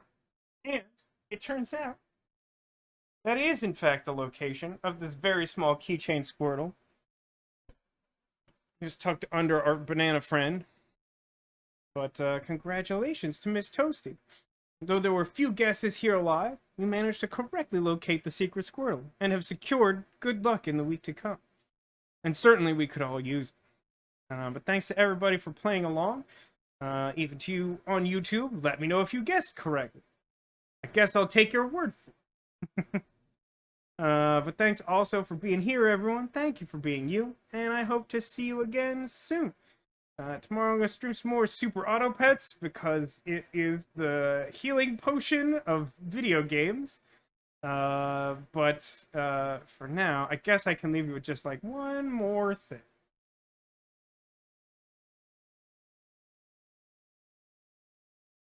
Ahem. Anarchy! And there you have it. Just for those of you who needed that. Wherever you are, there you go.